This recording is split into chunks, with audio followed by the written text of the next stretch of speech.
talking about that, the Hazel, the Master Grade Hazel Custom has, in my opinion, and I think you can probably concur with my thought on this, is that it has all of the elements that they gained by doing the Mark II through Zeta, Yep. Mark II Titans. And like they just cranked them all up to 11, all the good Yeah. parts. I really Right. like.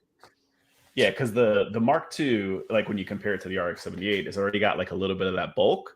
Like it's the torso is a little wider, the calves are a little thicker, which is great. And then the Hazel was like, "Oh, you like a little bulk? Check out these knees." Little cat, little cat, Yeah, yeah, it's little just a great forearm, looking little kit. Popeye, Yeah. little Right. Popeye on there. Yeah, I love the proportions of that kit. It's got a good backpack too, but it's not like a crazy backpack. It's like a climbing backpack. Yeah, It's like concise, tight, like high and tight. it's also, I mean, it's a P Bandai, so it's a little harder to come across, True. but it's a great base kit. Like it's got just enough detail to where if you don't want to do anything to it, it's a really nice kit. But it's also got like, hey, this is a great start if you want to do something crazy. And what I've always liked about Advanced Zeta is it encourages crazy shit. Like if you look at the other designs outside the Hazel Custom, they're all a little wonky. So if you do something crazy with that kit, you can almost keep it like in lore, like it'll Oh still yeah, look like it belongs in that genre. It's cool. dead ass. I like it. And they got all those hurdy-doo-doo-doos that you can put on it and shields. You need 17 fucking shields, don't you? Well, I mean, that's a deal about Advanced Zeta. Like the style of that and what is it, Solomon Express? Like the Yeah. style Yeah. and like the way that they took like known things like IPs a little bit and then kind of just like little, Yeah. They so were just good. like, what, how can we make this excessive a little bit? Like just a touch and a little, like a touch wild. I like how they like embraced the fact that era was entirely in space. So they were like, well, we don't need to worry about like legs, like chunky legs and feet. Dude, Like yeah. Why? we'll just put these stupid little Dude, yes, twigs and I on love there that. and like make it wild Yes. looking. Yeah, just needs kind of like little points to interact with Yeah. the landing deck or whatever. Like everything's weightless. So smart. I love it. I think to Love it. me that era, like the Zeta, the Advanced Zeta, the Double Zeta era, and then like the style cues that go through those are some of my favorites, just because they in UC, like compared to the rest of UC, they kind of ignored like general convention of just like, all right, well, let's make it look like a humanoid robot. Like, the RX-78, whether you like it or dislike it, it's very like plain looking, right? Like it looks like a humanoid robot. Like, if you played with the scale, I could tell you that that's like the size of a person, and you'd be like, all right, the proportions kind of match. Right. But then when you got into Zeta, Double Zeta, Advanced Zeta, everything got a little wonkier, a little edgier, a little more excessive. I mean, the Double Zeta is pretty excessive, and then some of the spin-offs of it. But Double what a Zeta. great kit, though! Great. What the hell is it? Oh, the Double Zeta itself? Yeah, Master Grade. Like I can't think of the. What can I think? I'm not thinking the what's his name? The KotoKai, the Verka. Sorry. Yeah, the Verka. Yeah, for Double Kentucky, Zeta yeah. is Dude, I great know kit. that's like the one that. So I thought, yeah, all know I have a sordid history with Gunpla and Gundam, right? So coming into it, I'm a bit of a skeptic, and I'm a Xeon like guy because I like the style from the beginning. But anime, no, was it Anime NYC in 2017, or was it? I think it was Comic Con in 2018. Actually, the first time that I really got a good look at that Verka doubles that, and I like saw that shit in person and like held the box and looked at the shit. I was like, ah, I like, they like. It's close. To me, when you put that kit together, it was one of the more surprising ones because it looks Mhm. like a big brick, like, and I mean, if Sure. it was a big brick, I probably wouldn't even be mad about it, but the kit moves really well. It's got some really, really cool engineering. Right. And I think that might have been the first one that I built that I was like really surprised, like shocked. Like I was like, oh shit, like this wasn't what I was expecting, just this block, like Oh, can't do sure. anything. Yeah. That was like it was a really big wow moment for me for engineering. I was like, whoa, this thing is badass. Nice. Very nice. I think my wow has got to be that Zaku 2 that I built.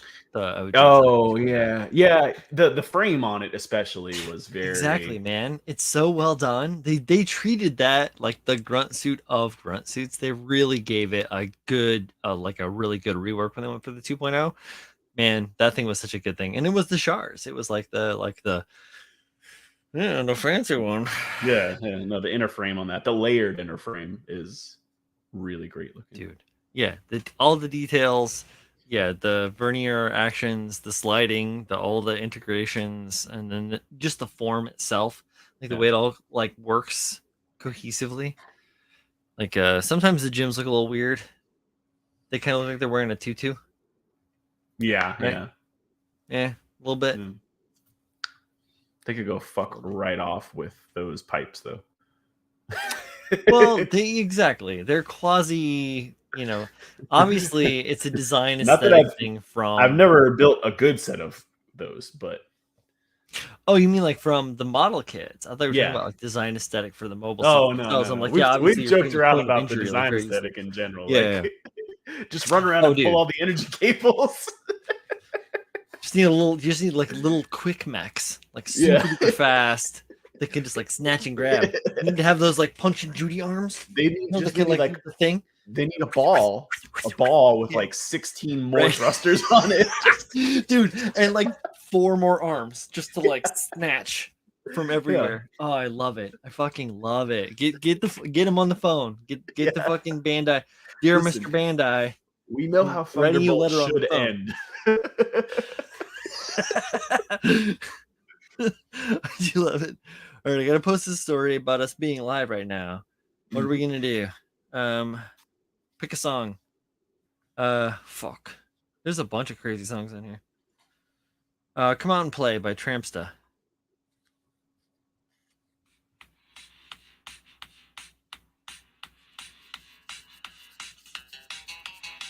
Yeah.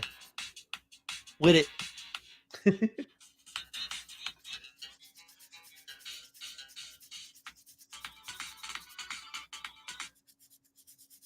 Wait, what's the next one? Oh, wait, are you working on something? Yeah, I'm standing.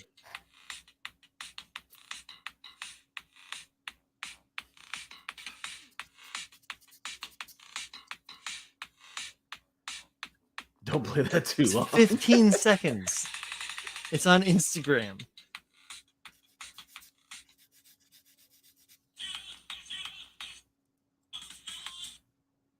Wait.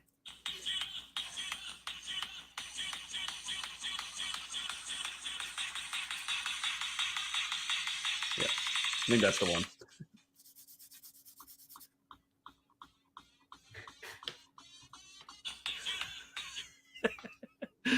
Maybe. I don't know. There's so many. I'm going to turn the sound down now because it's unnecessary. Beautiful. Oh, I can change the color. There we go. So I can hide it in the background.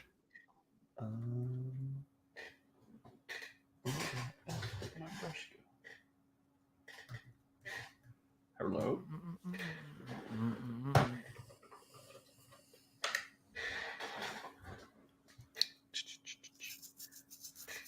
Oh, we got the crispy cameras on tonight. I don't know why. Like, we do. We both have very clean feed. High fidelity cameras. Indeed.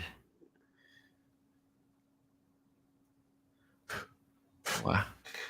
That's what happens when you send 1,000 posts to your wife on Instagram. She likes them all back. It's going to be 91 here tomorrow.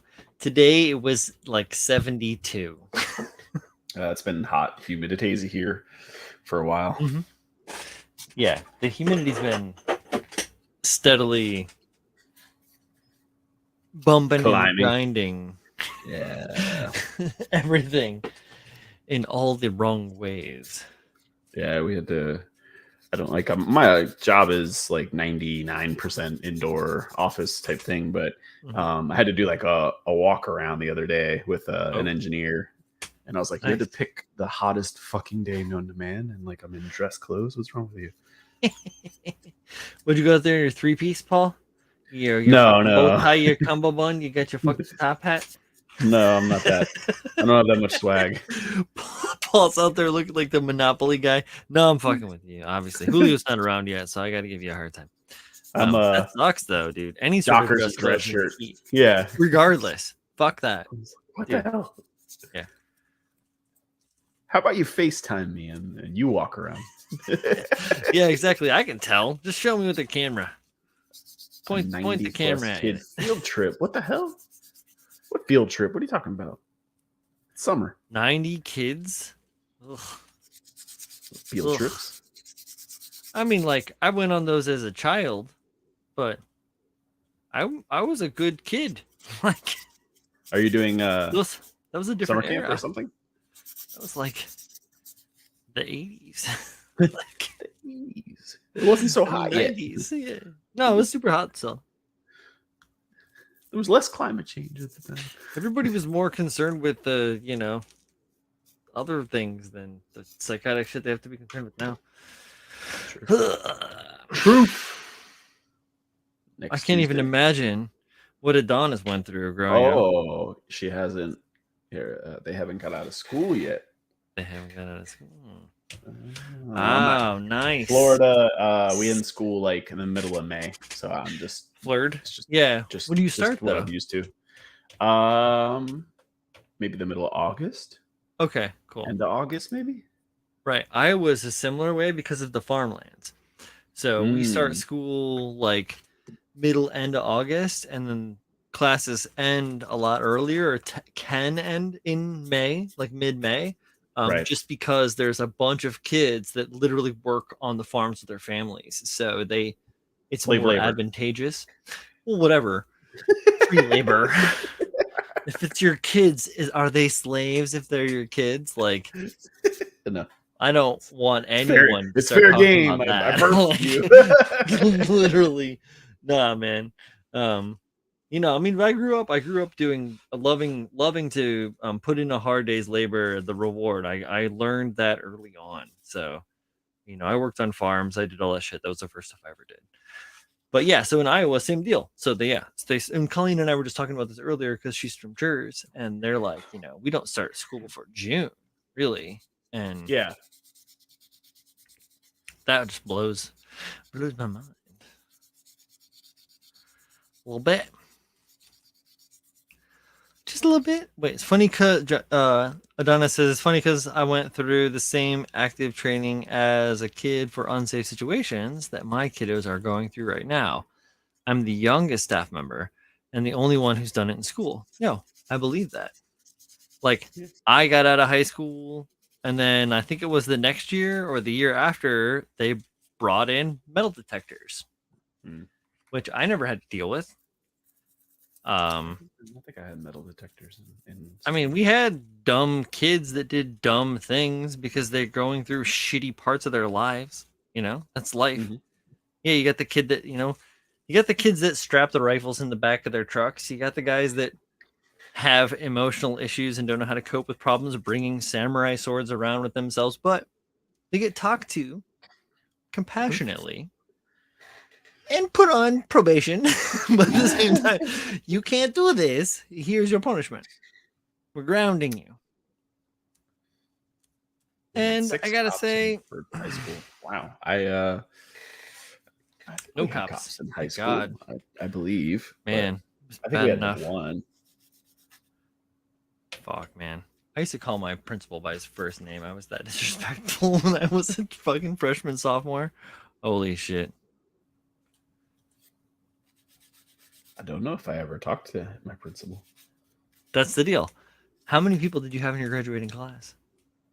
I don't remember. It was a lot. A couple thousand. Yeah. 83. And they weren't all from my grade. Yep. Some of them were from grades prior. Some of the people from my grade did not graduate. Like a lot of people from my grade didn't graduate. That was very common. That's why I really couldn't. Right. But you said a couple thousand. Yeah. I said 83. That's less than a tenth of 1,000. I mean, like two of our actual classes might have, or less than 10%, I guess. Yeah. Like, I mean, literally at one time in a classroom, 2 classrooms, you probably could have had 83 people. So yeah, like we were like in the high 30s, I think, per class. For most things, maybe like the special stuff, like if you what's fucked up? Like your elective was like marine biology or something, maybe it was less. I don't know. Yeah, exactly. Right. Something's gonna be later than that. But we also had a thing like that where it was I only had 83 people in my personal class, but the individual classrooms would have like 25 to 30 people in them per class. So it was like no change in class individual class size. You just get like you just had more teachers sprinkled throughout the same. It's the same ratio, which is the same fucking education, which is wacky, kind of. Jeff says when I graduated, we had grade 13. Huh. What do you mean? 100 in the class. 12th grade is the last one now, right? Right. So kindergarten would have been first grade, I assume. Okay. And 100 in class. And dinosaurs roam the earth. I don't believe you for 1 second, Jeff. My mother, bless her, went to school in a 1-room schoolhouse, like Little House on the Prairie, for kindergarten, first grade, and second grade. Like literally a 1-room schoolhouse, like you see in Little House on the Prairie. I have a friend who blew my mind as a kid. He lives in Japan. He doesn't teach English though. He is a like a behavioral therapist at a school or something like that. Oh, cool. That's great. Some kind of special. But anyway, he was telling me that like it's very common there to have like in his school at least to have like 40 something kids in the class without any issues. And that's like a norm. Like they still don't have any issues. I mean, yeah, that's because like their cultural discipline is much higher, right? I mean, in my opinion. And their parents beat the shit out of their kids if they don't know. I'm just kidding. I don't know. Yeah, that's how you get cultural discipline. Yeah. Like, duh. I mean, I got tossed around like, it's part of the game, man. Right. Yeah, fuck around, when find you did out. something stupid, and your mom just gave you that look like when you're in public, and she's like, dude, or not even. I was go home. Oh man, I was a mess. Yeah, I was a mess as a little kid. I'm really grateful that I had the mother that I had. Like, bless her. What's up, Patty Cakes? How you doing? What's going? Wait. 13th grade was real 1 year longer in high school than now. What? What is that all about, Jeff? Jeff, did they just tell you were in 13th grade because you had to do 12th grade twice? No. Listen, so I went to kindergarten, and because like I was like developmentally different. I wasn't like slow. I was incredibly fucking smart, but I didn't talk to any of the other children. Like I had no interest in making friends with any of the classmates. I only talked to the teacher because like that is like what I grew up with. Being a very small child, I'm only dealt with adults. I never dealt with any other children. So like I only talked to the adults, and I had no relation to or understanding or camaraderie with any of these fucking people around me. These fucking little things. Fuck these people. So like I went to a transitional grade between kindergarten and first grade, and subsequently, like by the time I got to my senior year, I was already 18 by the time I was a senior in high school. So I went through those 13 grades, but my province dropped to 13th grade in the late 80s. Yeah. So my birthday is in October. Mine's at the end of July. So yeah, I started school in New York where the cutoff for age was actually December, or at least I went to like a Catholic school when I first got into school. Right. So their cutoff is the calendar year, right? It's December. So when I graduated high school and went to college, I was still only 17 for the first Right. like couple of months of university. And I don't necessarily think it's a great thing. Like my son is the other way around. He's born in September, and they would have allowed us to like sign a piece of paper and put him into school early, and we didn't do it. We were like, you know what? I think it's better that he's not the youngest kid in class. Like I don't think it's Amen. beneficial. Yeah. So he Dude. didn't repeat any grades, but we just didn't put him in I into the think that's following great, year. Paul. I think it's a great thing that you guys did. Congratulations, or I commend you and your wife, whose name I will not name, even though I know her. Sylvia, my wife's name is Sylvia for everybody who doesn't know. Much like the Mike Snow song, if you're familiar. Adonis says, "I'm on year 18." LOL. I'm on year like, how old am I? 29 years into school. It never ends. Oh, sure. Yeah, it is. It is. That's what we thought as well. But for social development, there's actually a book on it that we read, but I can't remember the name of it right now. It's funny because your shit is like mildly out of focus due to your filter. Oh yeah, It kind of looks like you're filing your nails. This one's a little really bit because it's like very small and it's a little bit out of focus. You know, you can't really tell what's going on. I like that. It's pretty funny. Oh, here we go. Pet keys. Yeah, do you see that? Actually held my son back for next year of preschool, and honestly, it helped a lot. It's fucking great. Hell yeah. Yeah. The thing is, like, as a country, it's always been this weird, like, push to not learn a fucking thing. Yeah. And then just go get in a slave job. Like, fuck, what the fuck, man? We just thought that there was a lot more, like, book learning is obviously one thing, but there's a lot more to school than book learning. Like, that's only one aspect of it. But like, and this is going to sound weird, but like learning how to take direction from someone other than your parents, like, you know, teachers telling you what to do. And, you know, most of people in life are going to be told what to do by somebody, even, you know, even if you own your own business, the customer tells you what to do. Right. And then also like the social aspect of getting along with other kids and learning how to be social. Yeah, absolutely. Social huge. Yeah, absolutely. So I never had an issue with social being a social butterfly. Big surprise.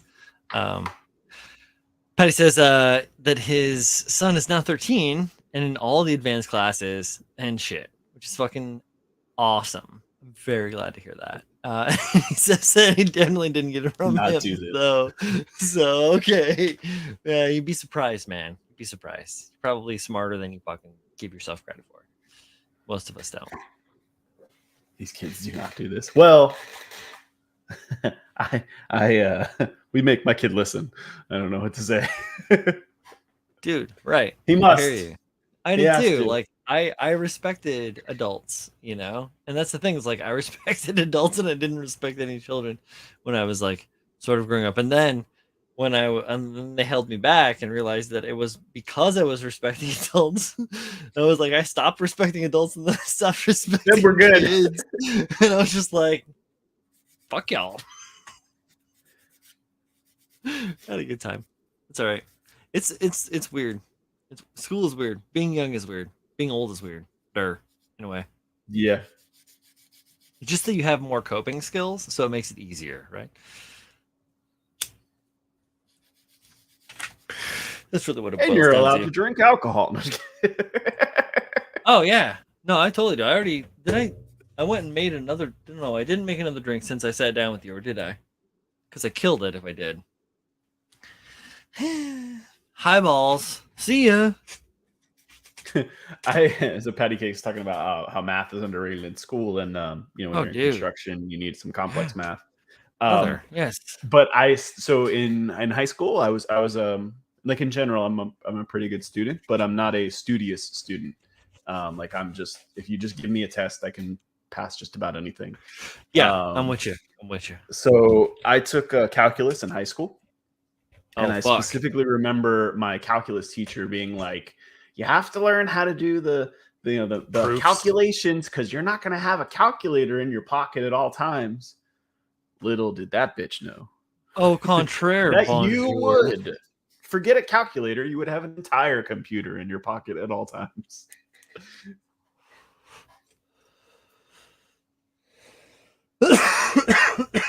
Excuse me. So when I was a freshman in high school, I was I like struggled my way through algebra 1. And then was algebra 1 and algebra 2 and then geometry. So then in my sophomore year we were into geometry. And you did well in geometry, right? Oh no, I get it. But here's the deal. Proofs are dumb because they make you explain in someone else's language how you solve the problem. I fucking hate that because I can figure all sorts of shit out naturally. I just got it. It just happens. But if I have to like reverse engineer my own natural thought process to form fit into your bullshit, like fuck that. So I was doing very badly. And then my professor had a heart attack while roller skating on school premises during school one day. And they brought in a new teacher who reevaluated all of the stuff that we had learned and all the stuff that we were done. And I instantly went from failing to having a C+, which I felt very validated in. A lot of people, so I like got the fucking answers. you're obviously like good with your hands, and so if I would imagine that you're probably good with particular types of math in your head because you can visualize it, right?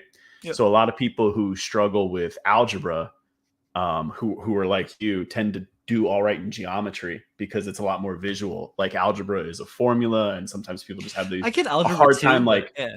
conceptualizing like, why am I doing this? What does it mean? Like, what the hell is why is it an imaginary number? What is that? And then but then when you give them like geometry, they're like, oh, it's an angle. Like I understand, right? I can see that shape in my in my head, and it makes a lot of sense. And then trig is kind of like how those two maths intersect, right? But it's more of like the descriptor of those two maths intersecting, yes, and then it is really like, that's the thing. Like I'm a natural at physics. I'm a builder, obviously. Like I can do whatever, and I'm good at figuring things out. Like I can visually see things really quickly, and then the integers, like the misnomers or the variables, Paul. That's great. I love that stuff. I'm good with fractions. I'm good with decimals. I'm good at converting both of those things back and forth. Like that's just one of those things I have the knack for, and I think that comes into some of the building because in American measuring, you have a bunch of dumb things that you have to calculate. So you have to calculate dumb fractions and dumb decimals, and where it's not like the metric system. But the metric system is just like smart as fuck. Or divide by 10. It just makes so much sense. Yeah, and then like also here's the fun thing, with my current run of like sideline that I'm working on, or my work that I'm doing now, I'm learning to extrapolate the difference between those American things and those metric things.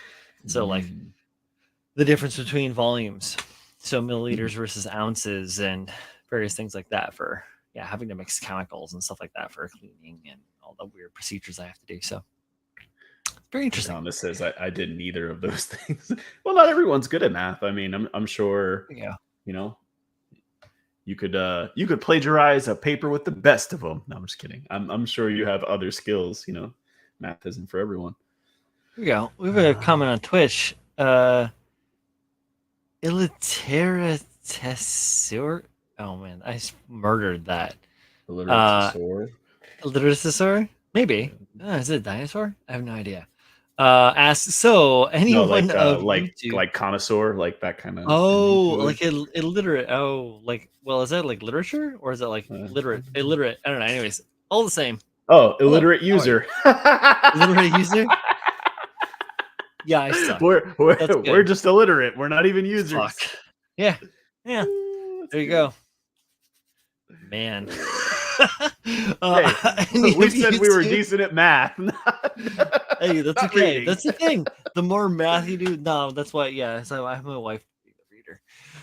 So any one of you two, an illustrator or concept designer, well, I mean, Yeah, obviously, I mean, I'm a drawer, a creator kind of stuff, but I don't do it as a day job. Nope, and I I am not at all. Yeah, I draw and paint. I sing and dance. I'm the all singing, all dancing crap of the world. It's fun. Can't help it. Listen to me on sprue cutters. I'll talk at 1,000 miles an hour. Like, oh man, it was like 5 podcasts crammed into one. No, I have no design skills in me. Truly. Mm-hmm. Yeah, I'm a compulsive designer and a builder of things. Finally getting the roof wrapped up in the shed. Yeah. Yeah, I got the I'm trimming up my sloppy eaves, and I applied some fascia, got the drip edge and the ridge edge in, and just trying to get things together because like it isn't gonna build itself. So and I learned that I kind of like I did a few things wrong. Next time I build, I mean, it's a fucking shed, right? So I need to be a little less harsh on myself. But next time I build something that's like that, like next time I build a house, like for that, and do the roof, other than just building trusses and stuff like that, like actually like do the roof edge eaves and all that shit, like it's gonna be a whole different ball game. Sloppy eaves, that's what she said. Ty Fury says, luckily we had to take 2 physics classes plus labs, and now I program shit in Excel, and the physics classes do nothing for me. Physics is fun, though. Had great fun. I like physics. Yeah. Add some pastel paints to this shed. Yeah, that blue is so wrong. So when you look at a color in the store, it will definitely not be quite right. Nope. If you're putting it under raw, untreated lumber. Jeff says and the roof looks like it's from Whoville. Oh, Jeff. Wait. No, man. Yeah. No, I just added. Yeah, it's fine. You're fine. What do I do? What do I got from here? Seriously, what do I do? Feeling like John Madden, or what's his name? Frank. What's his name that did the impressions of him? Oh my god, I'm so good. Nah, paint that stuff bright blue. No, see that's the deal. It's like the house itself is like a gray, very like blue, like very subtly blue gray. And I was trying to hit that, and I saw the what the fuck was the color was like? Oh, it's right here. Hello, Fredo. Oh shit! What up, Fredo? Here we go. This was the color. Sydney Harbor, right? Doesn't that look pretty neutral? Like it doesn't look right. Yeah, very pastel. It looks very gray. Yeah, but it isn't. So it looks more gray than it looks in reality. So even here, it looks very, very bright. It looks almost white because of the way that the light is reflecting off it. Right? So that color, super bright blue, came out like Pee Wee Herman bright blue. It's insane. And so I think that we're actually going to go for this color, which is going to show up almost the exact same, called Gentle Sea. And it is like slightly darker, more gray. Where is this other motherfucker? Come here, you son of a bitch. There you go.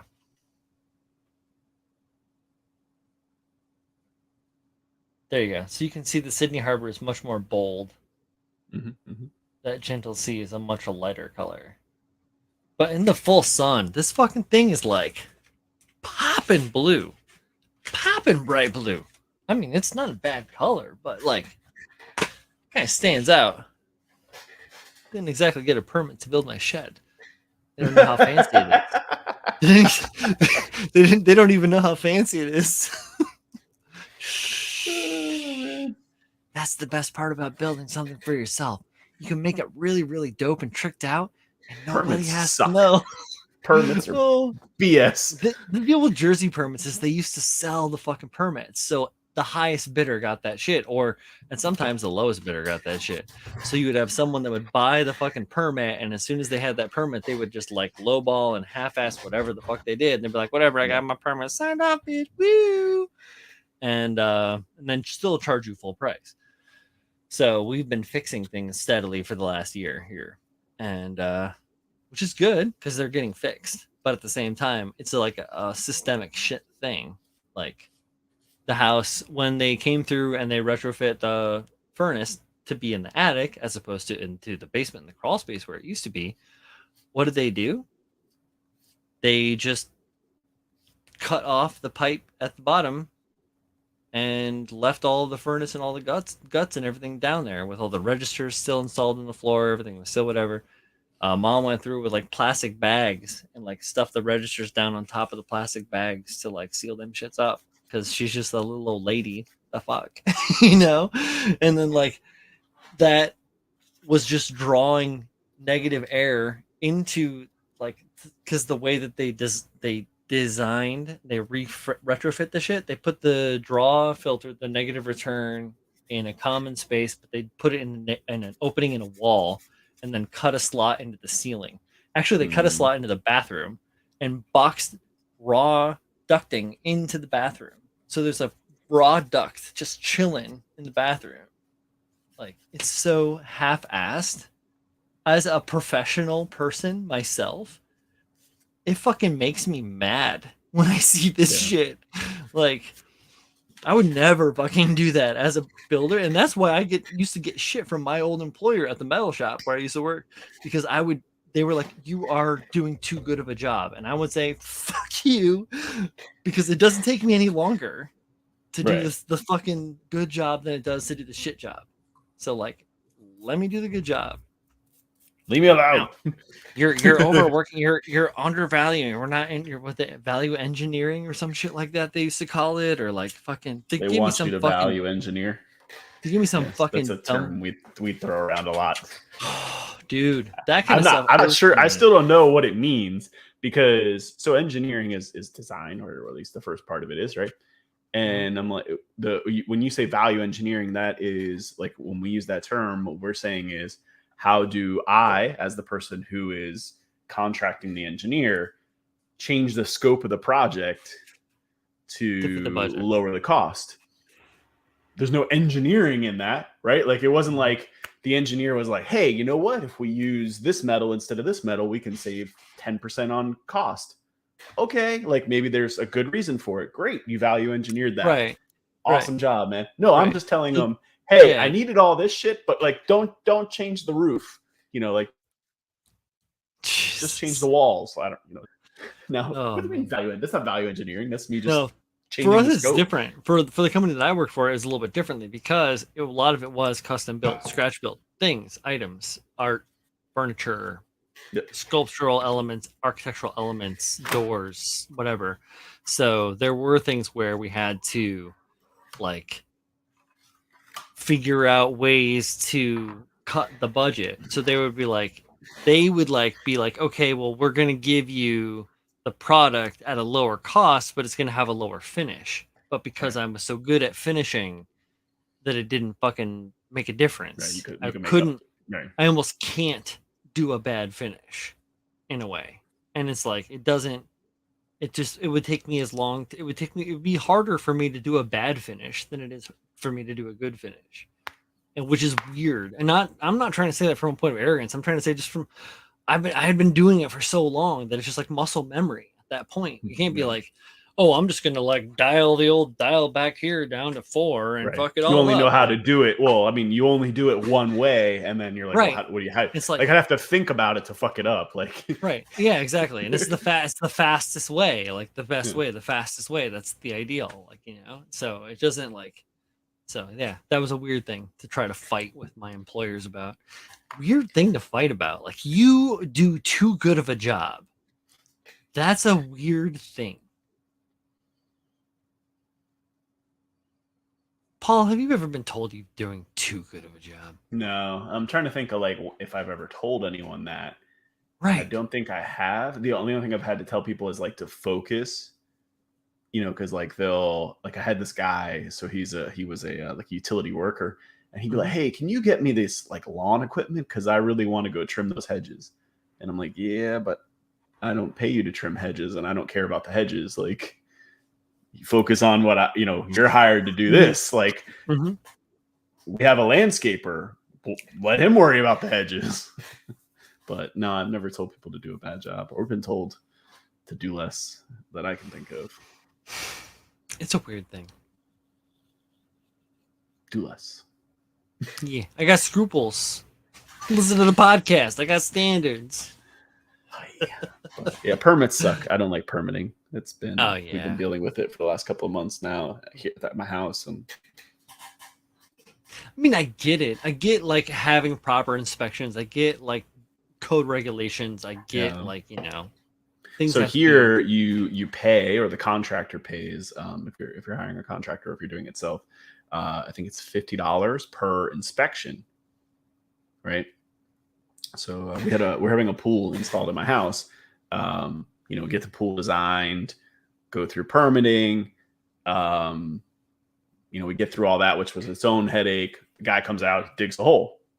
So the first step is you do something called a form board survey. So a surveyor comes out and basically makes sure the guy dug the hole in the right spot Right. according to the drawings. Okay, makes sense. So guy comes out, he does that, and he's like, "Oh, well, you need like I forget what the mesh is called. Like, there's this wire mesh they put like basically along the outside of Yeah, I know. the Yep. hole Yeah. Help with hold the. Yeah. yeah." And he's like, "Well, you need to." So he fails it and doesn't say why or anything like that, so that you have to call him back. So it was like all of these things just kept like it was like every time we have to get an inspection, it's like 2 or 3, so they can get $50 a pop. Um, Yeah, they Still fucking falls nickel down. and Yeah, dime you. That's the deal. Like you have to fucking know. Like unfortunately, you kind of have to know or have someone that is in the know to like yeah, go along with you for those. Like, yeah, which right. is Oh, like I painful. mean, I don't pay for that. That's the contractor's part of Still, his contract, but it yeah, but sucks. it I comes could see his into frustration. Like he's like, "Oh my god, again." So, but we're moving along pretty well. We're at a good clip now. So we're good, uh we're we're maybe like 60-70% done. We're getting there. nice. Yeah, I'm looking We at go through like all those in the permitting future inspections. having my crawl space underpinned and drawn out. Not now, obviously, Yeah, but like that's not gonna be super fun because the water table comes up pretty high here. We're like yeah, on the shore, and there's literally like a spring, maybe 5 feet down from me, like underground. So we're gonna try and go down a little bit, underpin, and then seal it all off because we get ants, like seasonal ants, sugar ants, yeah. and it's just like perfect for them. It's all sand. It's terrible, but like that stuff. I will build a lot of things and I'll rerun HVAC and electrical and I will redo plumbing and I will build walls and I will do all that shit all day long. But I am not going to underpin. Like you have got to get a real ass professional person. If you really want that shit done proper, I've seen it done right and I've seen it done wrong and I don't want to be a part of it at all. Like It's I know my fight, and it is not my fight. Like not in the least. fair. Shit. What's up, Tom Man. Stat? Yeah. What's What going up, on, bud? Thomas? I'm gonna go. I'm just gonna drink. Make a Be right back. drink. Yeah, I think so. I am shanding. So I'm still working on the Hyakushiki, and I think I've talked about this before, but it got kind of like left in a certain state for quite a while. And this kit is undergated, and I couldn't remember if I had sanded it down or not, because I basically stripped all the gold off, and it was just sitting in like Tupperwares. And so, and it's a little hard to see because it's clear plastic when you strip the gold off. so I had to prime everything and found out that no, I didn't sand anything. And so I'm the type of person that when I'm building a kit, I sand pretty much every surface. And obviously with a plated kit, I didn't choose to do that until I was ready to paint it. So you find like a lot of imperfections underneath that coating, like just little anomalies in the surface and stuff like that. And it's undergated, which is great if you're just gonna snap build a model, but like for painting purposes and stuff like that, just some of those you can still kind of see just how like the reveal on something like like if the edge of the piece is two pieces touching, you can just see that it's not really flat, like it's got some imperfections in it, and that kind of drives me nuts. So I've had to go through and like resand almost everything that hasn't already been painted. When I was building the kit, I was like sanding, painting, stuff like that. But then I got the legs, the torso, the chest, the head all done, and I just kind of paused after not meeting that deadline. So yeah, it's fun stuff having to go through and retouch like almost every surface. It's not that fun.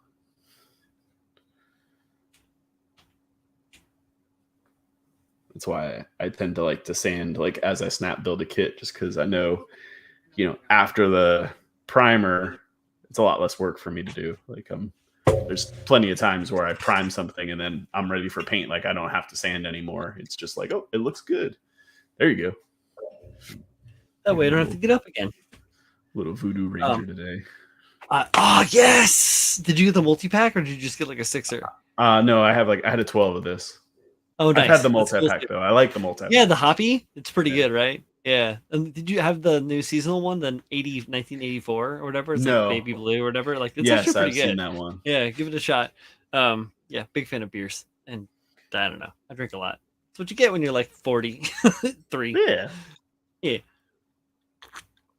But yes, I totally feel what you're saying about sanding, and like, or having to sand and seeing the imperfections and like having all of those clear pieces and having them sit for so long. That's a really systemic thing for projects, right? Yeah. When you have a lot of projects, look, how's your DOM? Like, Oh yeah. I mean, right? the thing with the DOM, like with it being resin, I expect that when I prime it, I'm going to see little pinholes, imperfections. Oh, sure.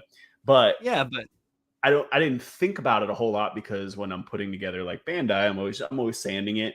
But even they have imperfections. Like, I mean, granted, their process is amazing. Their tolerances and process are insane. Yeah. But it's still not like perfect. And with a so this is the Shiki's painted gold, kind of like it's a little different shade of gold than the plating. But when you have like those metallic finishes, you see a lot of imperfections, because the metallic is like what you're seeing is light bouncing off those flakes essentially. If they don't line up, like if everything doesn't lay down kind of the same way, you see all these wonkiness, millions little mirrors. Yeah, you see like some wonkiness in there, so you really want a nice flat panel to start with. Especially on some of the bigger stuff. And like I said, like with the undergating, it's all well and good when you're snapping something like beautiful, like especially when it's coated. But when you go through and paint and you're like, I just don't want to see that, like, where two pieces come together and you see like little imperfections along that seam. I don't want to see that. So you got to sand the undergating down as well. Oh yeah, hands down. Yeah. But you can't really sand it when you're building it, because if even you sand the undergating, you're going to chip that coating off. It's not really good. So you kind of just clip it as best you can, maybe take a knife to it a little, but right. Yeah, definitely a sharp knife or like a proper like chisel. Like I have like all these boxes and like a whole grid of shit over here. If you guys are new to the show, you haven't seen it. Like I have this whole like workbench spread that has been built up over years. Paul has like the really nice the opera, right? The opera. I have the opera. Arty space or whatever, right? Yeah. So Arty Station. Arty Station. My bad.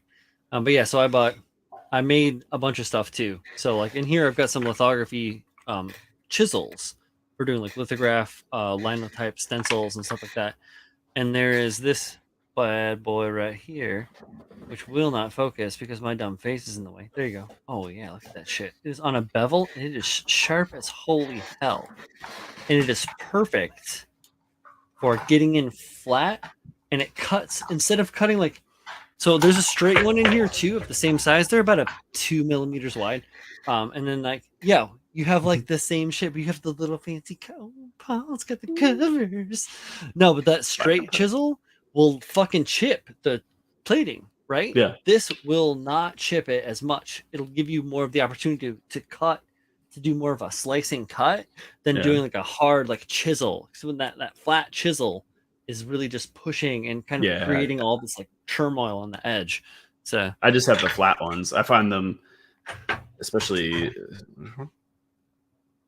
3 millimeters, I think, just good for removing like a lot of like. Let's say you want to put a notch into something. Hog, call them Yeah, boss. like you want to put like or like literally plane something down. Like you want like a recessed piece. This thing just Where's my pushes through it, man. Powers one through of that them. shit. I like it though. No. What are those chisels called? This is God. I can't. Here we go. Power. Let me see if I can. I can't remember the name off the top of my head. I'll see. Hold on. Bam.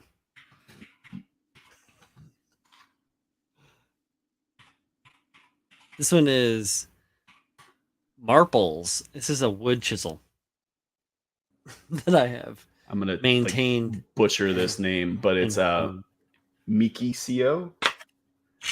Power grip. They're actually these ones are wood carving chisels, but they're thicker than like I don't know how big BMCs and MadWorks go to. I don't know what's the 2 millimeters maybe, if that. Maybe if Pabs is here, start getting into like where you can't put them in the handle. But anyway, these are great for like removing a lot more plastic. Yeah, I got my shits on. I got these shits on Amazon in like 2018. Yeah, these are. So they are made in Japan. Yeah. They're really nice quality. Like the handle's nice. Oh yeah, they're great. I love them. They fit well. They come with a sharpening stone for sharpening round and flat and angled stuff. And mine was a flat chisel, a bevel chisel, a scoop, like a gouge, and then like a V gouge. I mean, which is like an angular. Nothing. I've been using them shit all along. Yeah. Oh, dude, Scrubber 2. Where is it? Nothing is quite as powerful as this. Don't use this for much of it. Scrubber 2, gang. I use this shit all the time. Shut up, Paul. You know what I'm talking about. You cut plate with it, or maybe clean out a big line. That's about it. Exactly. That's exactly. Do not scribe with it. Do not scribe lines. Scribing lines to cut plate with it. It's fine. Yeah. No, it's good actually. And it works for like depends if you're doing shaping, if you're carving, if you're sculpting, it works well to get into like little spots. It's a great little hook, like sharp hard edge hook hole. I also have these. Now we're talking about tooling. These Ceracana. Oh, nice, Jeff. These Ceracana ceramic scrapers. Yeah, the ceramic scrapers. I have one somewhere around here. I like that. They come in 4 sizes. Here they all are.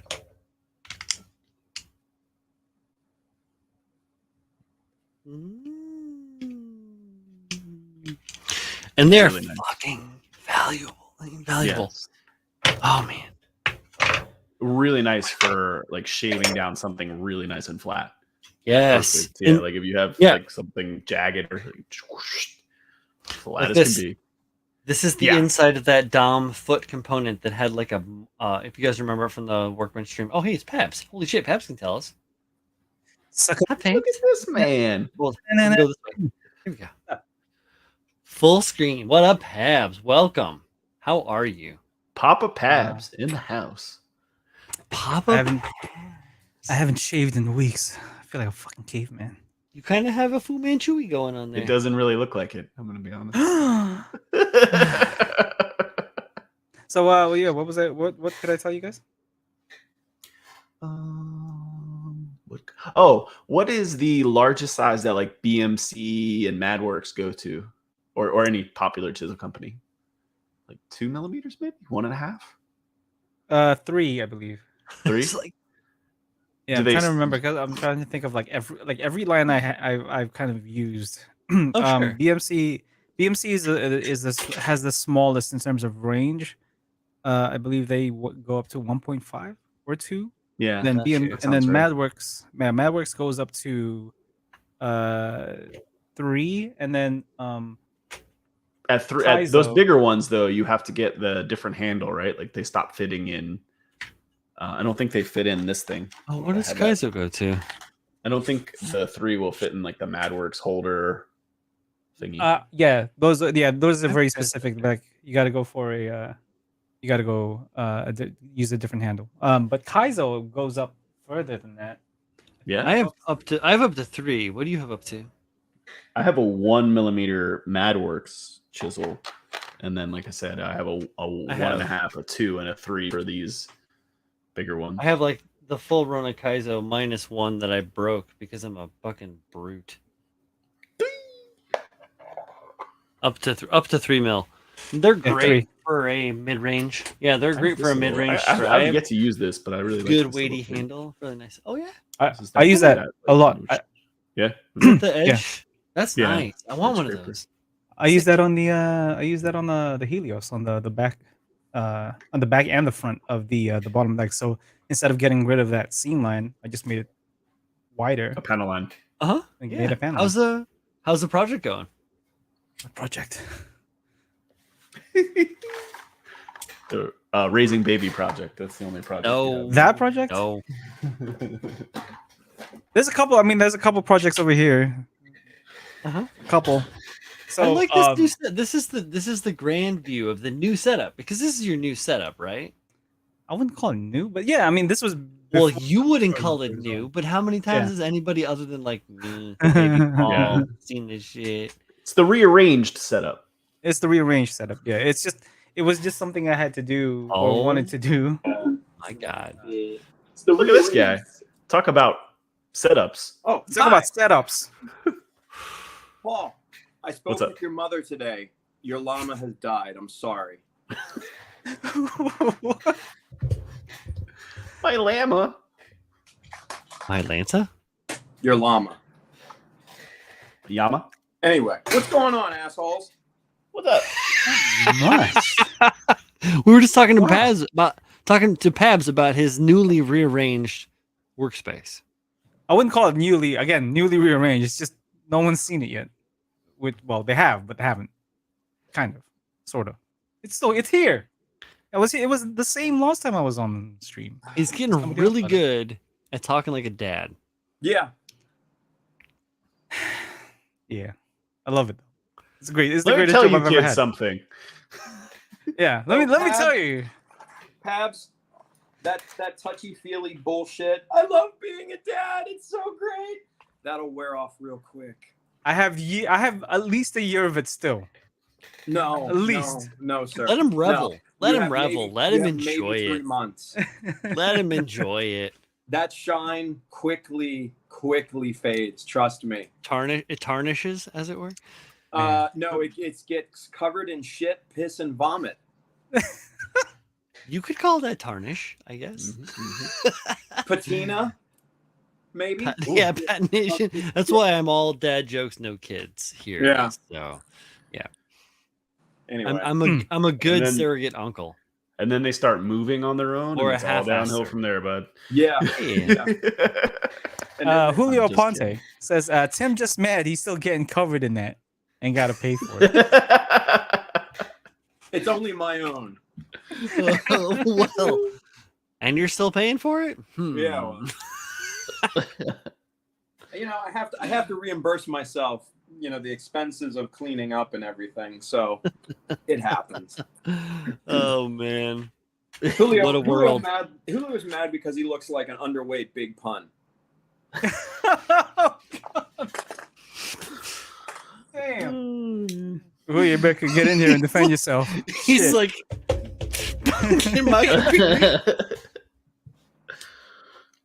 Get in, defend yourself. Julio stays up at night screaming, "Terror Squad! Terror Squad!" Yeah, apparently, no, not Big Pun. I'm thinking of Fat Joe. Fat Joe lost a ton of weight, didn't he? Fat Joe did lose a ton of weight. So now yeah. does he call himself Skinny Joe? Not so Fat Joe. Yeah. Rest in it says, peace, the Punisher. The Punisher. Watch your mouth, Tim. Yay, Julio, get on here and watch it for me. He's too busy playing video games. Fuck Too video busy. games, man. That's why you're still he playing? broke and living with your mom. Well, I mean, he helps. His mother lives with him. He helps to take care of He's his. telling himself. He does help to take care of his mom, though. That's like not a. That's. I wonder if he's changed that toilet seat just yet. That is a good question. I have not poked the Julio bear about that. Poke him now. Join us. Playing drain Julio. the sack. What? Be a sociable What? guy. Playing drain. Drain the Oh god. sack. Think about it. Think about Yeah, it. No, I get it. But yeah. is he playing that game by himself, or does he have another player? Yeah, he's playing it with his dog. Yeah. Oh, ha. No, thank you. Says I feel like a gargoyle. I don't know what that He is. looks like a Julio? gargoyle. Explain yourself. Oh man. Julio, you better jump in, man. Playing drain the sack. I wanted to Playing jump in drain on the his sack. on the web palette last night, but I was so exhausted from my fucking crazy ass day. I just fucking knocked out after dinner until like 10 minutes before the end of the show. He says he's got a bad case of peanut butter crotch.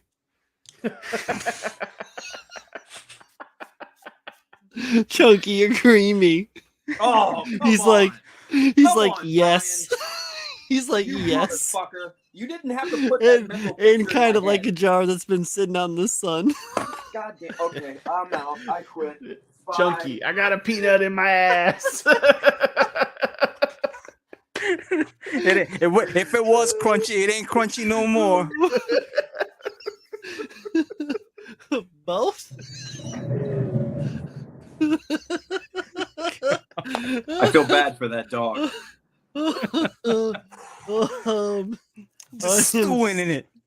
I'm both sorry and Of course not it's sorry at the chunky. same time. God. Mhm. Is this enlightenment? No. Chunky Jeff. Oh, hi. Excuse me. Pardon me. Oh. Well, so I This just went from 0 to 60 real quick, didn't it, Brian? oh, you damn straight. Oh, I mean, we started at 75, so we went to 100 real quick. It doesn't take long, really, when you start at 75. Yeah. It was just you and Paul for a little bit, I saw. It certainly was, and that was systems normal. Yeah. So I've been working more on the hoverbug, as you can see. The modifications that I made at the end of the last stream, the Robo Dojo on Tuesday, worked out fine. I plugged those holes in. You can see my little markings. There we go. So Brian, those I didn't pay to. I didn't really get to watch too much of Tuesday's stream. So these were That's fine. originally part of the Deep Strikers.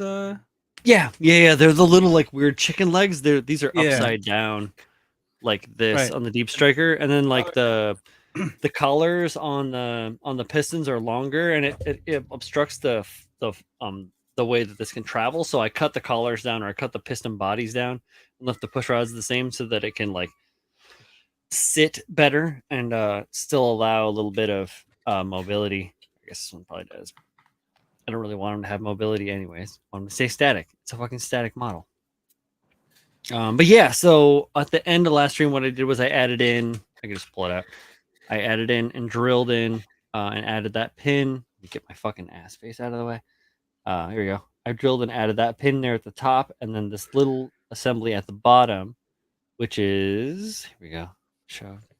Here, it's a hook that ties in through the lowest part of the strut. So I drilled in a 1 millimeter hole and then inserted a rod and then bent the rod in a hook that fit through a component, like a hole within the actual cast component. And then I just like hit that with a little bit of Bob Smith. Toot sweet, really nice. Same with the top on that too. I had to like drill out a hole and then put in a piece of that. It's just anodized aluminum rod. It looks copper, but it's aluminum. Just armature rod you can get at Michael's or whatever. Yeah, and then that hooks into the body there, and then plugs into. If I can get to it. There it is. Oh no, I just broke it. Damn it. Anyways, Oh, so I'll fix that. Whatever. I'll fix that. I added in these little hubs here. Like I dug into the body with my rotary tool and then added in these hubs that help to space and tie the quarter panels in place. So I don't have to have them like taped while I'm working on it. But I can still like remove them to work on. It's like a wide body Yeah. kit. Kind of, yeah. And then I have like the front scoops too that I've been working on. Those are from the Dom. But you know, always a work in progress. what is this project for, Brian? I'm doing this for the Cerulean project. Oh, 2020, cool. 2022. Yeah. Oh, sweet. So, So- it's gonna be orange. Yeah. It's gonna be cool little Okay. orange hoverbug. I'm like building it and thinking about like I'm fucking channeling the neutrinos, you know, like from fucking from Ninja Turtles from way back in the day, like something the fucking neutrinos would want to ride around in. They're these like futuristic time. They're like there's this whole like Neutrinos. scheme in the cartoon where they like either they go to Dimension X, that's what it is, and then in Dimension X, the rebels there's like the neutrinos, which are like these punker kids, and they ride around in these like souped up hover cars. Yeah. So I wanted to make something that like would be a thing a neutrino would want to like fucking rat racer would want to ride around in. That's pretty And, damn cool. Yeah, having a lot of fun with it. So Yeah. Thomas Staten wants to know where to find BSI. Thomas, anywhere. Yeah. Any hobby store and on Amazon. Mhm. So like it comes in Yeah. in a bunch of different flavors too, which are all equally delicious. Might I say? Mhm. So there's Yeah, some- purple, there's blue, and then there's the pink one, and they're yummy. Grape. And then- Some hobby stores Blue will and cherry. some hobby stores will kind of put like their sticker on top of Yeah. it, stuff like that. oh, But it's the same thing. Yeah, it's the exact same. Yeah. thing. yeah, You can get Amazon. yeah, you just gotta look for. Ooh, you just Yeah. gotta look for No problem. it's pretty inexpensive on Amazon. Yeah, the Mm. purple one is probably my most used one. Yeah, it's Um, super versatile. Yeah, It's this like the is workhorse. this is the medium thickness, 5 to 15 second. Is that the Um, blue? No, that's the purple one. Oh. This one, the pink one, the Max Cure. This is 10 to 25. This is the thick stuff. I use this a pretty good amount as well. Mhm. But then this shit is like battery acid. Because it's a 1 to 3 second, very thin. It's like water, so it goes everywhere. Gotcha. So you got to be super careful with it. Right. Very Um, metered with your application. Right. Yeah, big time.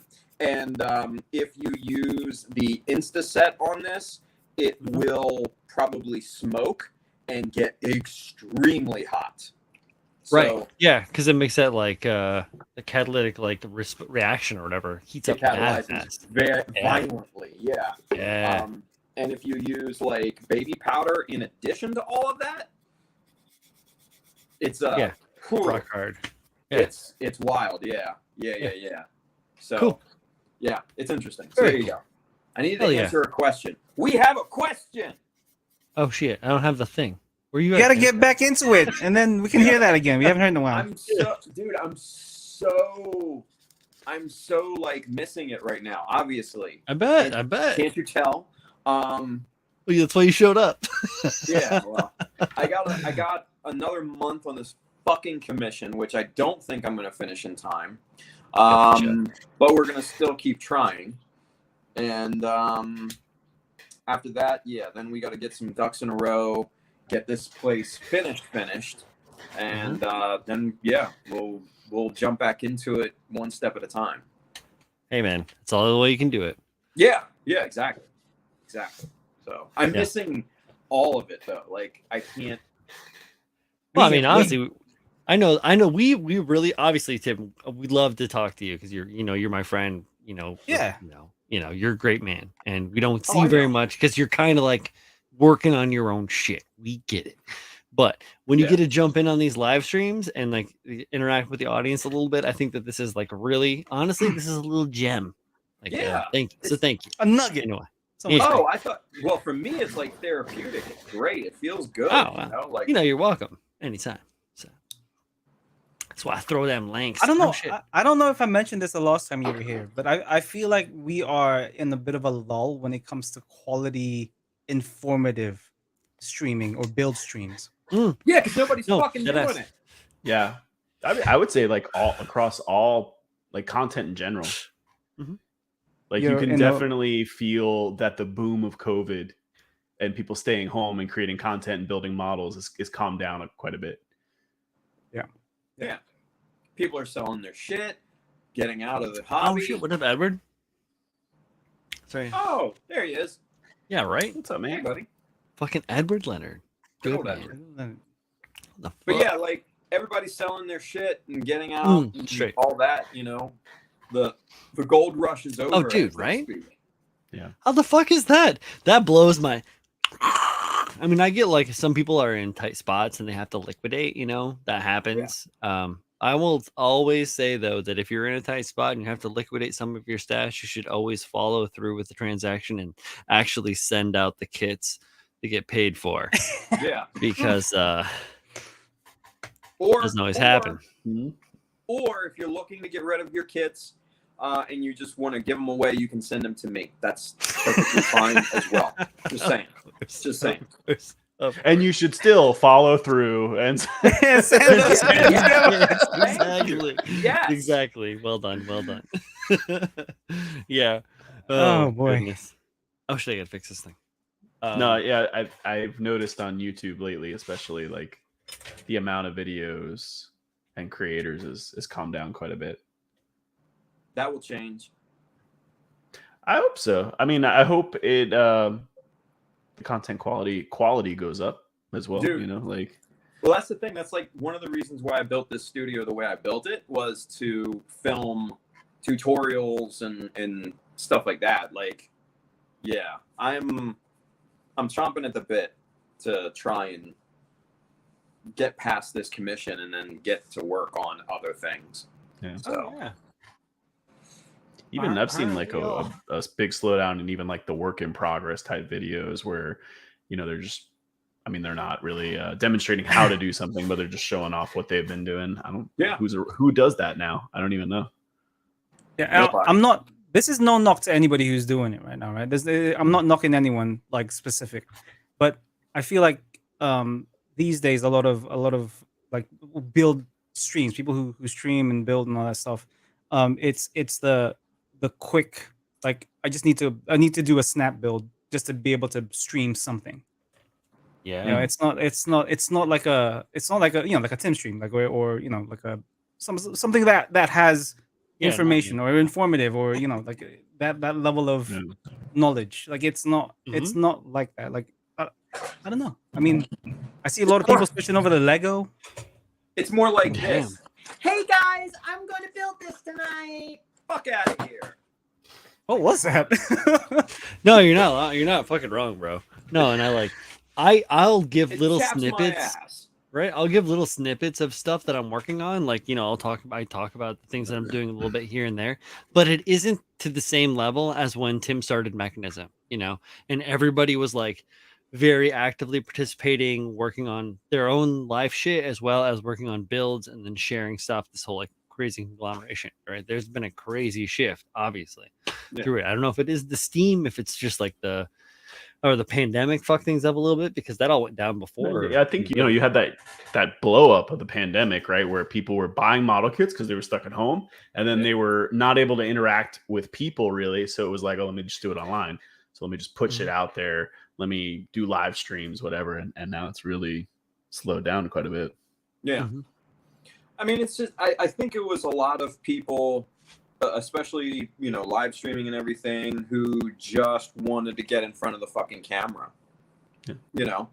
No experience necessary. Yeah. You know? That's true. Yeah.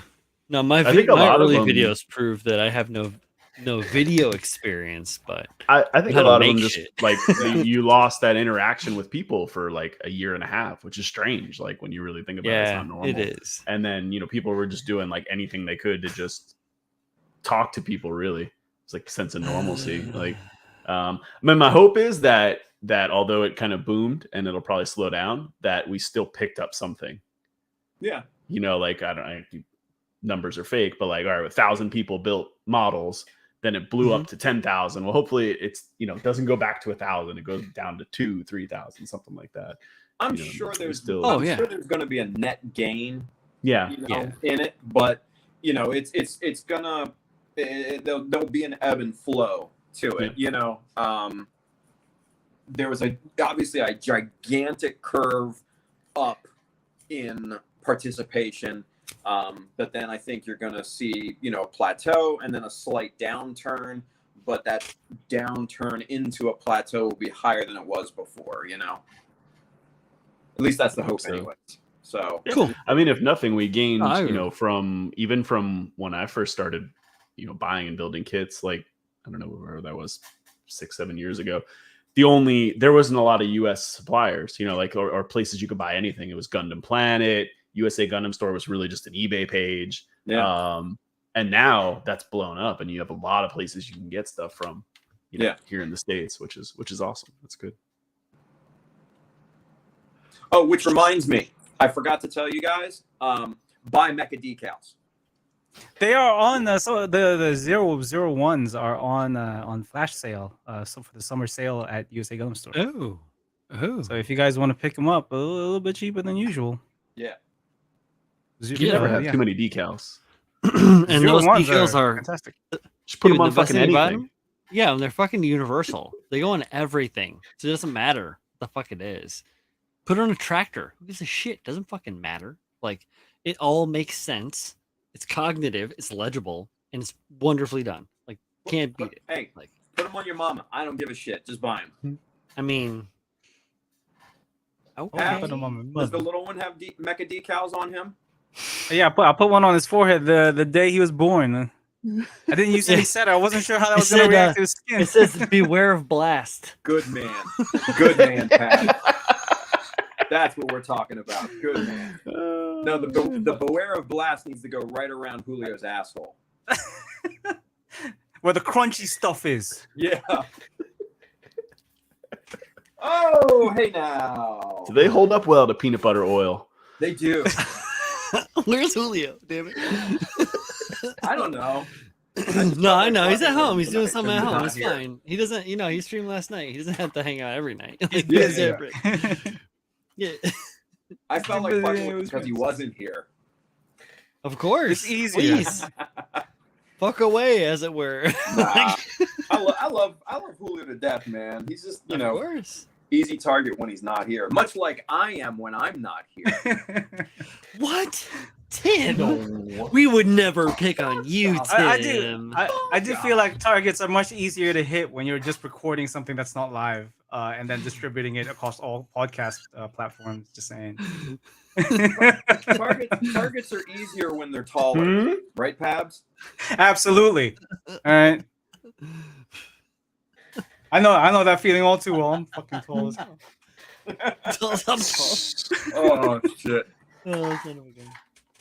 I feel attacked. I feel targeted.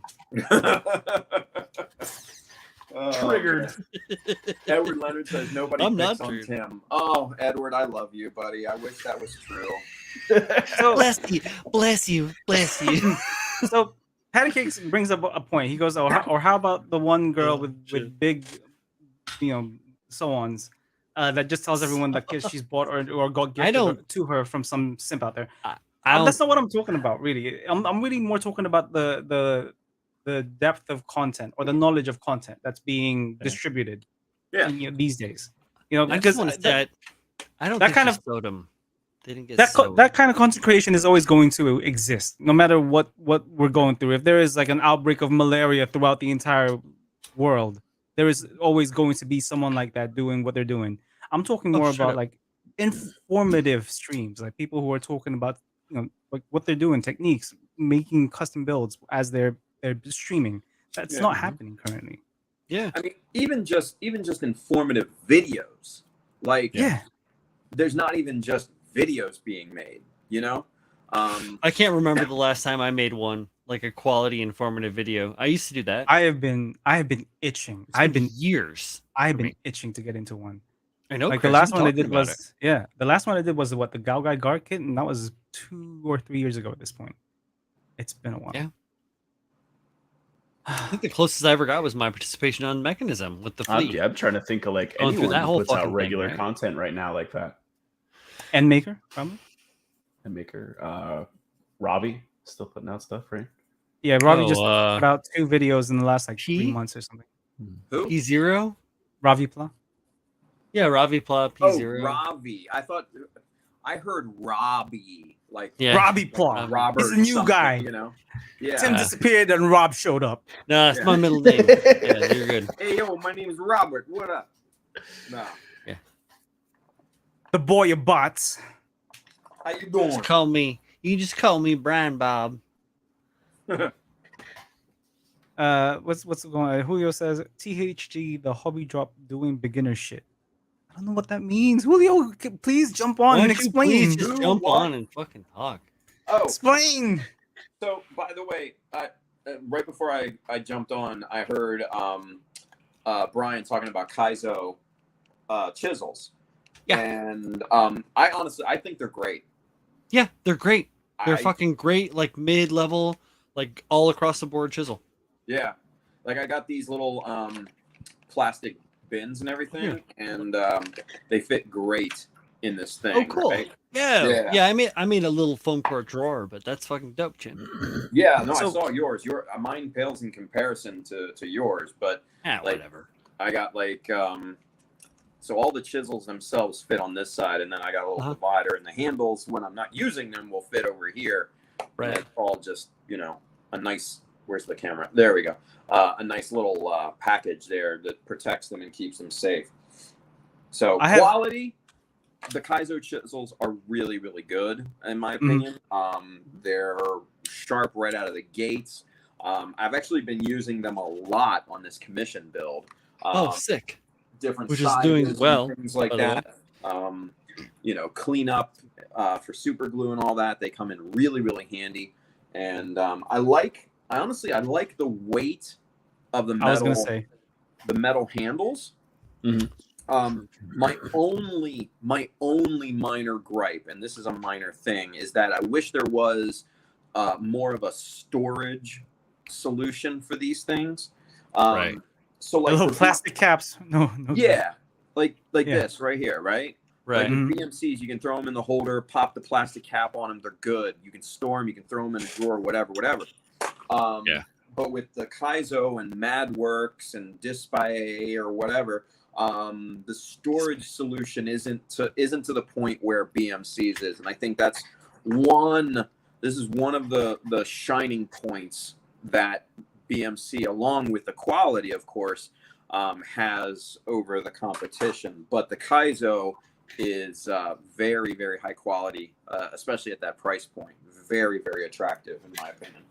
So, I do have two gripes with the Kaizo chisels. Yeah. So the first one is quality control. So the thing I noticed about all of these, I've opened them all up, tested them all out. They're great.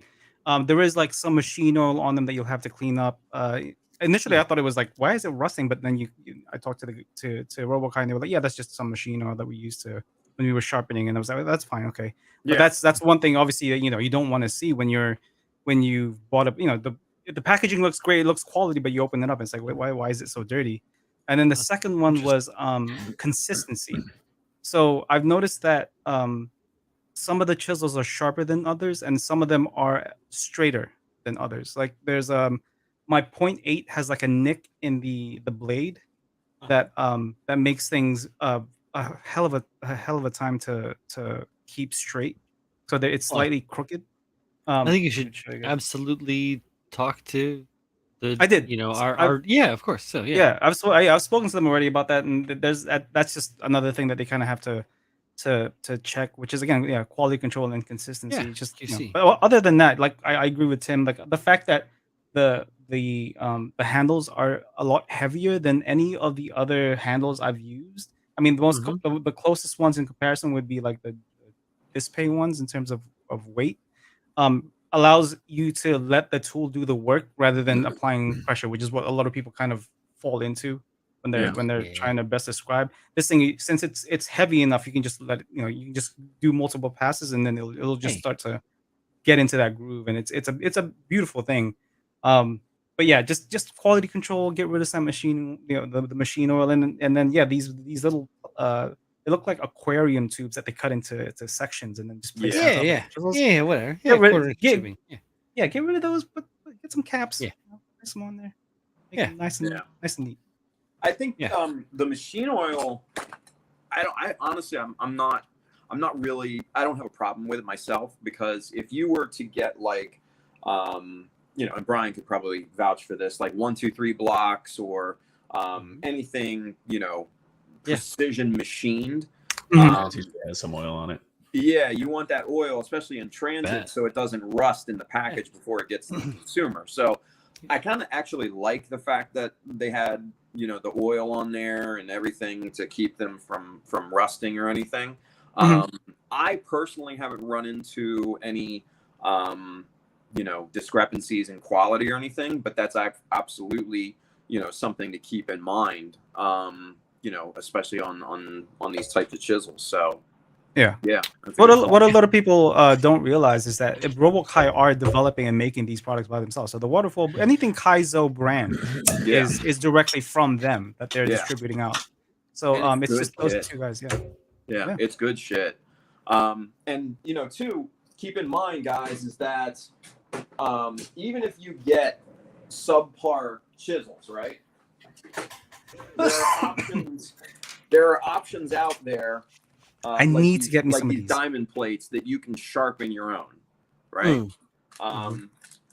They have sharpeners and stuff like that you can buy, either through what's it? Side 69. Yeah, don't. Oh, yes, absolutely. Sorry, I heard side, and I'm like, no. No, not them, not him. No, side No. 69. Yes, Ryan absolutely comes through in the clutch, 100%. There are others obviously that you can go through, but you can get some off of Taobao and stuff like that. There's a lot of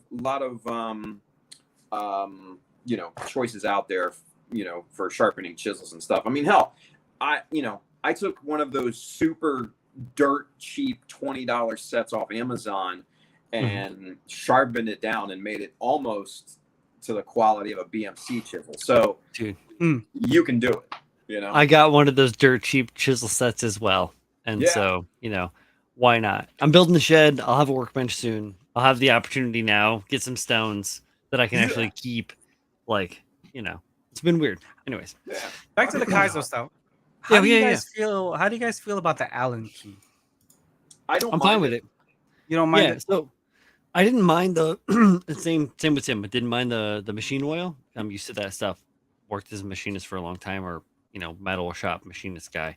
I'm if you get a really sharp tool, it's gonna have a wax tip on it, like something that coats the blade so that it doesn't cut you if it's super fucking sharp. So like you should expect that. You should expect the heavy coating of oil on something that's like a precision tool, because they don't want it to degrade. Any oxidization, any degradation is going to cause the tool edge to be slightly off, and sometimes that shit matters. If you're making a fucking bomb for whatever, like I used to work with a guy that used to make bombs for the military, like you need your tools to be sharp. Don't make bombs. Don't make Don't- bombs. No, don't say that obviously, word. but I'm We're not condoning you. but I'm saying, like, bombs no, or he used to- incendiaries of any he used type. to, of course not. No, he used to machine like parts for military equipment, and some of them were ordnance. So yeah, exactly. Certain things need like certain tolerances. So like, yeah, I'm not surprised for the oil. That's a great sign. Absolutely. And I agree that, obviously check it out. Get a hold of the people at KotoKai. They're great. I love them. They're awesome. no complaints at all. They have amazing Zero selection, complaints, yeah. super amazing customer service, really, really amazing people just in Very general. one thing I'll give them a huge positive for is how welcoming they've been to criticisms about their products. Yes. Like they're very receptive to like suggestions. How the fuck are you supposed to grow? Like Exactly. Yeah. But Right? you, I mean, you know what I mean. Like there are companies out there that just don't. You Don't know, want to they, hear it. they have the thing. That's it. They don't want to hear it. Yeah. But New these guys, excuse me. Sorry. man, that was the worst sounding cough in the world. I apologize. Sounded like you kind of threw up for a second there. I think I regurgitated something in You my swallowed. throat, some sort of toxic thing. Little Anyway, Bile. thank you. Yes, probably was Harry. bile. Yeah. Wow. Same getting here too. We joke with jizz. Do we? I really like that you can buy the Kaizos as a set too. Yeah. Like you can get that. I mean, I know it's expensive, and maybe everyone doesn't want to spend 100 and no. whatever that is. It's But absolutely it's just worth it. cool that like because that's always been a problem with like BMC and MadWorks. Like Yeah. you go on there and you're like, oh shit, I can buy everything but the 0.5. Yeah. If you have OCD, that annoys the fuck out of you, even if you don't need the Dude. 0.5. You're just like, right. what the hell? Why am I missing No, one fucking size?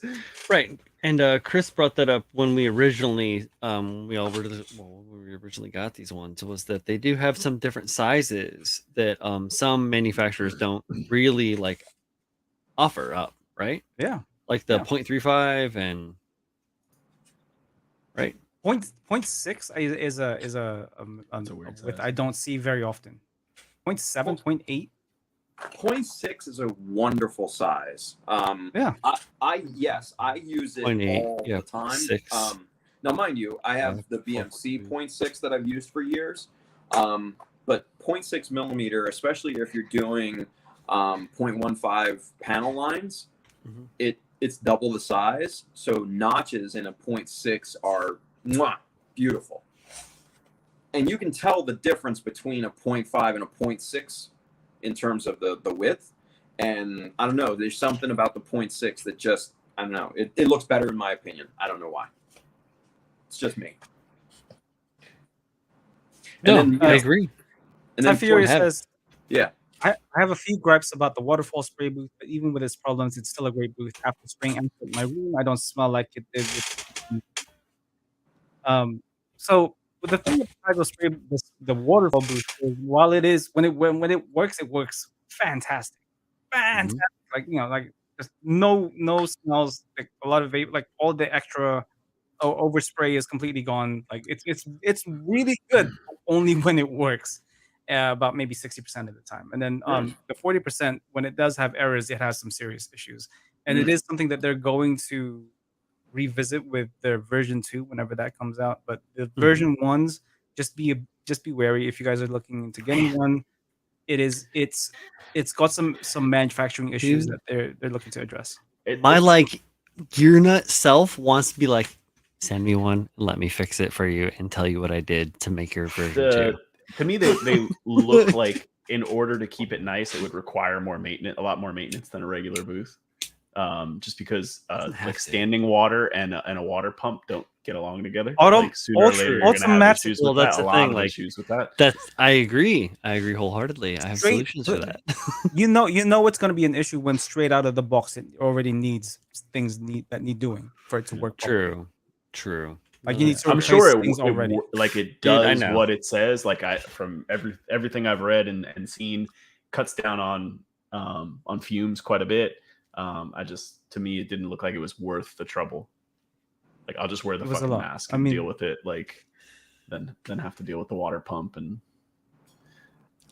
all that nonsense.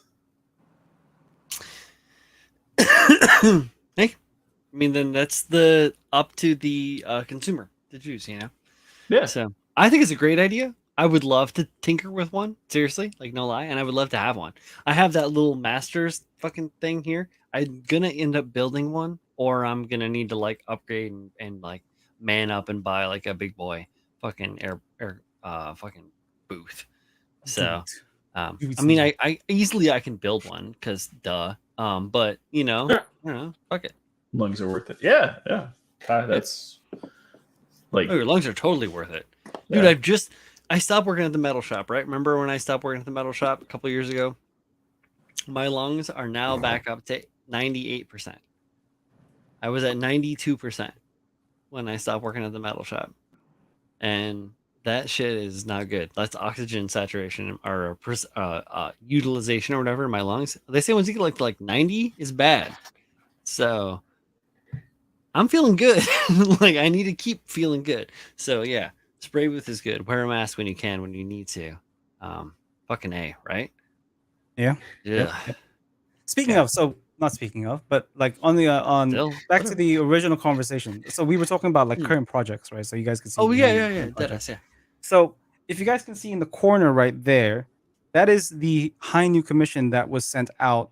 Gosh, when was it? February of Mhm. this year.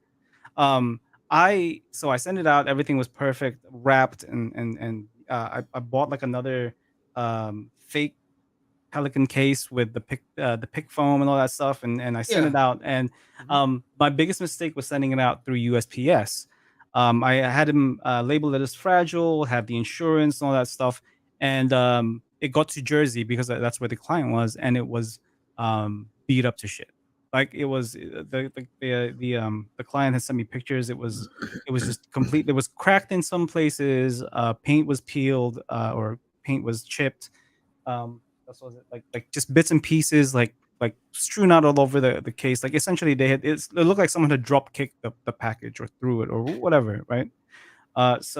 He sent it back to me. It's almost all repaired. The last thing is one of the tanks right here, where I have to fix, like you can even see like the chipping all over the top here, even like at this angle. You can see right there.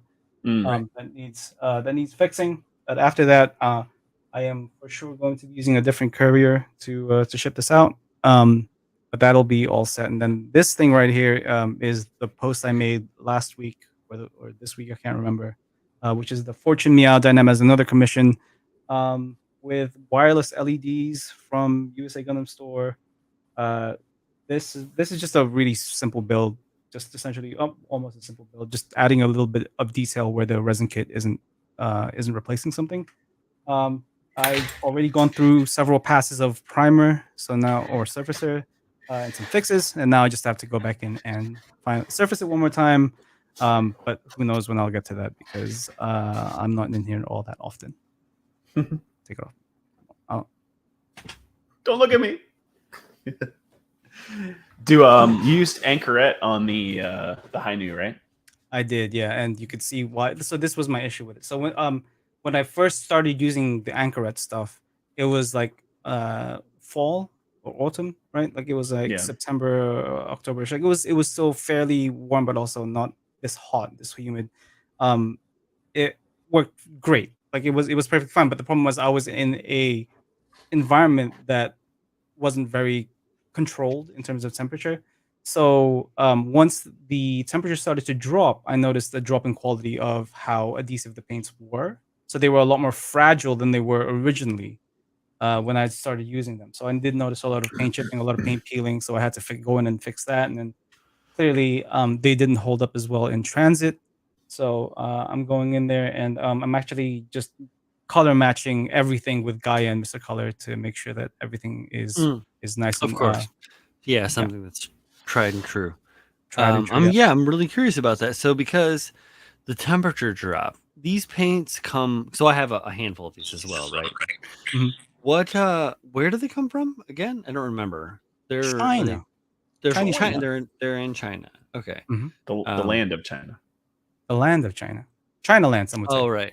Oh, I suppose not as opposed to the.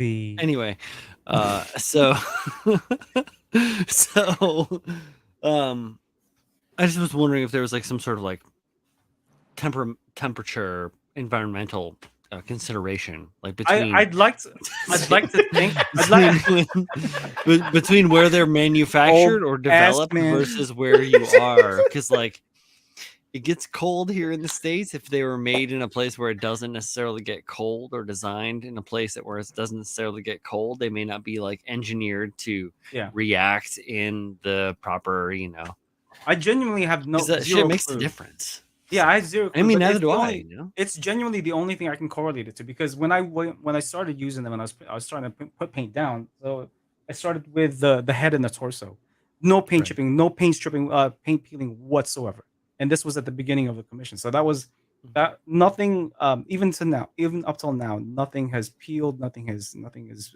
chipped off. Like, and I've been a little bit rough with handling it throughout the year I was working on it. Shit happens. But everything after October, November, so that's like the legs, the backpack, the binders and all that stuff. That's when I started noticing the peel and the chipping, and that's where the extent of the damage is. So we have doing the most masking too, and all that shit. Fuck. Yeah, absolutely. So What a I've pain been in the ass. it had gotten so bad that I was starting to apply Gaia Notes EX03 Clear after every single layer of paint. Dude. So I would wait. And the thing is, the curing time for the drying time, not even curing time, the drying time for Anchoret paints is an hour. So I would paint one color, wait an hour, then put EX03 or Clear on top, wait whenever that's dry or cured, and then go for the other paint. So it was a very slow going process, which is why it took me as long as it did.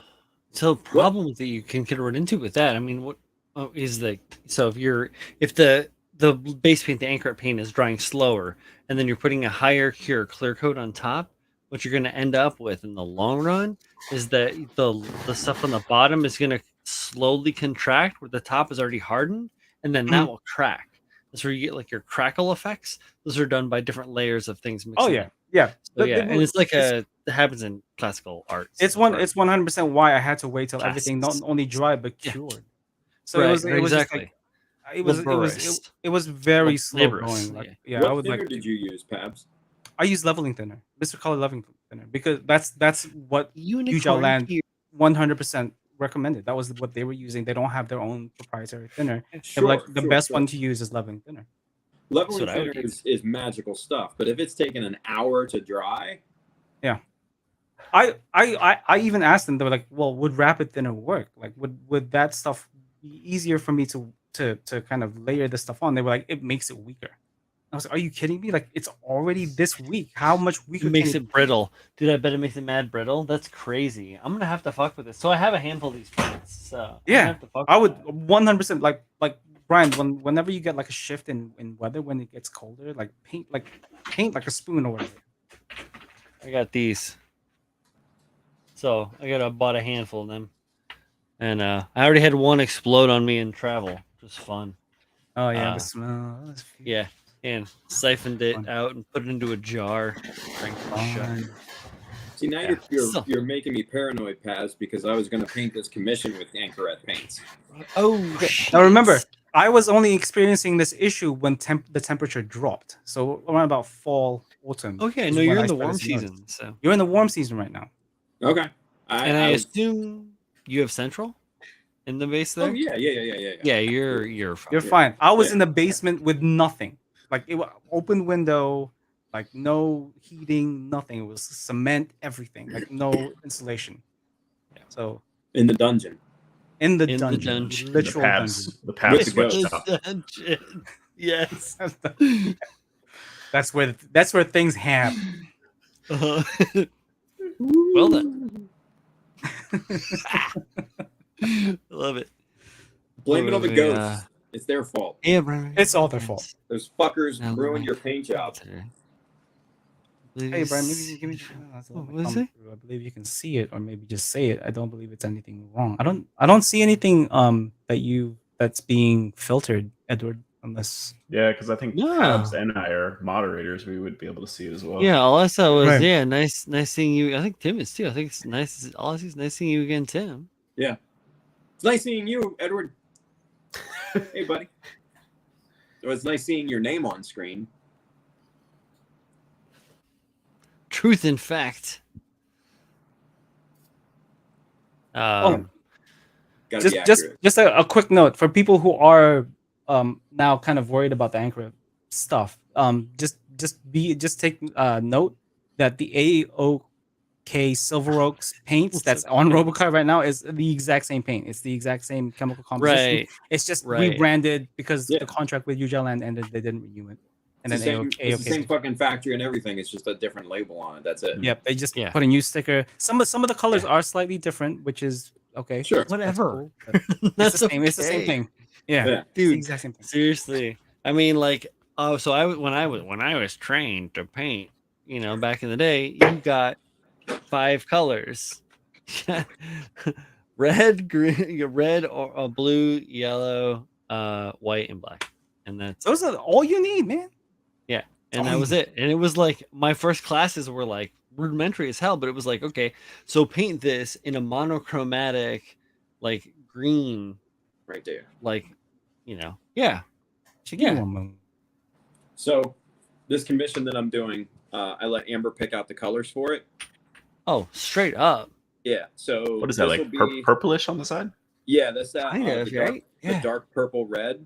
Yeah, it's like a Let me take mauve, them out. like The kind of a boxes. mauve color. Right? Yeah, they it's- didn't really like show it. It's so nice. It's better looking in the that Dude, right there. yes. Oh Yeah. That is a nice color. I like that. That is nice. that is fucking beautiful, isn't it? Yeah, next time you see Amber, give her a high five from me, man. Yeah, for real. Well, Amber has purple hair now, so Yo, did you ever show? You should show her pictures of Colleen, my wife. She's got purple hair. She did have purple hair. She's going to green for the summer, but yeah. oh nice. Well, she had red hair before, like red, like Right. fire engine red, and then she went purple. So this It's is a gonna good be the transition. main body color, the main like limbs, arms, all that, head, everything. Uh-huh. And then this will be, chest, feet,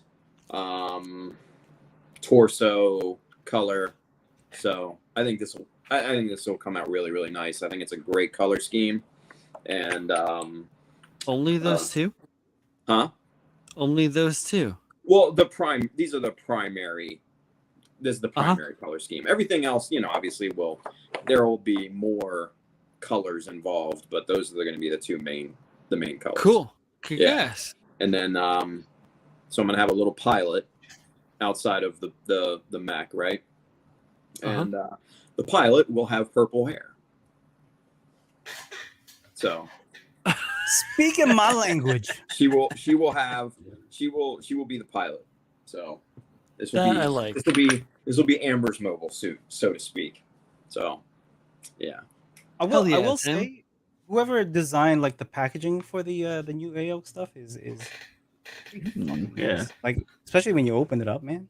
Ooh, Ooh. that's Ooh. really nice, but it's Ooh. way overdone. It's way overdone, man. Yeah. Actually, having had a bottle of it break in transit, Yeah. I don't think it's overdone at all. It might, See that? it might be more the packaging and Innovation starts now. the packing and the carrier more than the box. But yeah, the Chinese, I love them to death because such simple products, they package them so amazingly well with such innovation and graphic Dude, design. Like I'm blown away. That is incredibly important. The deal Yeah. is like, even your own artwork. Being a person that worked on art for other people for a while, like whatever, a decade and change, like that, having that pack and like pack out and like loading, crating, Yeah. keeping things safe, like fucking, fucking. I didn't make, but I Like worked on a that. sculpture that went to fucking Skywalker Ranch. Like, Right. And that shit had to be created up. I polished up the 4-foot moon for Not Vidal, who is an artist. If anyone knows the artists out there, probably not. But yeah, this guy, Not Vidal, an Italian artist who does like crazy sculptures, 4-foot stainless steel moon sculpture. The art handlers scratched it, and they sent it to our shop in Brooklyn because it went to a gallery in Manhattan. Sent it to us in Brooklyn because they knew that they had a polisher. It was me, and I polished that shit smooth again, and then we shipped it back to them, and they scratched it again Huh. in the gallery. So I went to the gallery and I set up I slid it into a tiny corner. I set up a clean space. I polished it on site in the gallery. And they slid it back to where they were. Nice. After that, I never had to see it again. But same shit. It's like packaging, crating, handling. That shit all matters. Chris dealt with that shit. It's fucking nuts. Like even if you try, it doesn't matter. Like Jeff fucking sent me the Kshatriya and customs went through it and just like, oh shit, we broke something. Stuff it back in, yeah. You'd mentioned it earlier, Tim, too. Like the fucking like the GBWC entry. I can't remember his name. Manson. Yeah. Yeah. So I mean, it's just out of your hands completely. You just never know. Shit is hard. Do your best. You just never know. Yeah, but I love. I don't know, like the packaging, especially on the AOK, and the graphic design on the Anchorette is so, and you can see it better on this, but it's so nice. It's just it's so over the top for what it is, right? I feel like it's knowing who's going to buy your stuff though too, because generally I would say like people are not buying this paint like in place of Tamiya. You know what I mean? Like where you're buying like 17 jars at 34 cents a piece. Yeah. Like you're buying this to build a specific model. Like, it matters, right? Like you're probably going to spend a couple $100 on the model kit that you're finishing ratio? with this paint. But the thinning ratio too, you're buying a concentrate almost at what it is. This even says on these directions 1 to 3. You won't be able to see it, but it does say 3. 1 to 3. Yeah, you're still getting the consistency of fucking honey at that point. Exactly, right? So like, oh no, I don't want to pay. Make me bigger. I'm sorry, Chris. Make me bigger. What shit? I was on it. It says there, spray ratio 1 to 3. Adjust according to spraying preferences. Yeah, I don't think so. What is that? What is that short? Was that shorthand for or thinner? Ultimately, or thinner, or more, because any less than that, I feel like your airbrush will be constipated. Yeah, you might as well use a fucking HBLP for that shit. Like come on. Well, no, I'm thinking about it like thinner paint quality, more layers. Like that's the way I deal with the acrylics I use. So while I've shown this on camera, I just want to say a huge thank you to KotoKai for sending these out. I haven't used them yet, but I promise I will soon enough. Yeah. As soon as I can paint again. Yeah. Yes. Yeah. I need to go talk to them. I owe them a talk. A lot of suggestions. They're always open. They're not always open, but you know what I mean. They're open to suggestions. There you go. Zephyr says, well, I was expecting Brian to say, back in my day, we had black and white and mix our own colors. No, man. Paticakes, to answer your question about does insurance cover damage like that? I try. They don't. They do not, which is a shame. They're like, well, the product itself isn't actually damaged. Wasn't damaged, just failed. Mm-hmm. Difference. They delivered it. They did their job. Is what they were trying to tell me. Yeah. The guy at the counter was like, should have used good old Mr. Color. Maybe this wouldn't have happened. Fuck y'all. Now, what you need to do is you need to get some smooth on X series, like soft cast expanding foam, and then do your own expanding bags inside your shit. So it and like sucks everything perfect. Yeah. Then you have to use like when they ship PCs and stuff. Yeah, or you like backfill like hollow cast props and stuff with it too. So like you can do that, and it's the same thing they do. Like you get that like those weird blobs of like plastic wrap with like the foam. Like that's the same shit. So it's like so much extra work. I am going to. So this has got me so paranoid that I'm going to hand deliver the Twin Tower whenever that's done. Yeah. Whoa. What are you gonna rent a U-Haul? Yes. Imagine me driving a truck.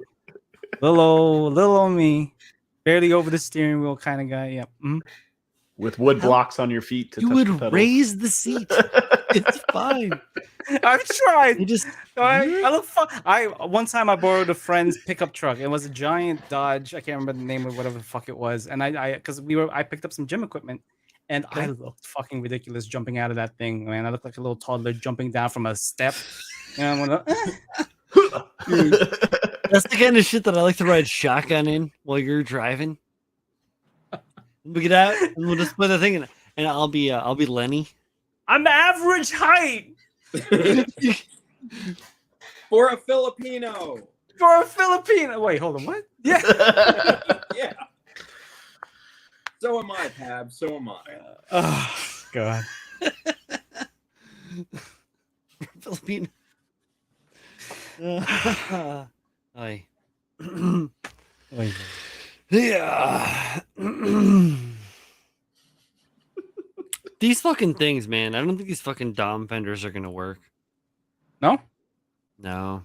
I'm having to stress them too much. I created a stress fracture in one of them already. I mean, if they do work, I'm gonna have to resculpt them out with epoxy sculpt or something and then just carve them back. Just the fucking nature of it, you know.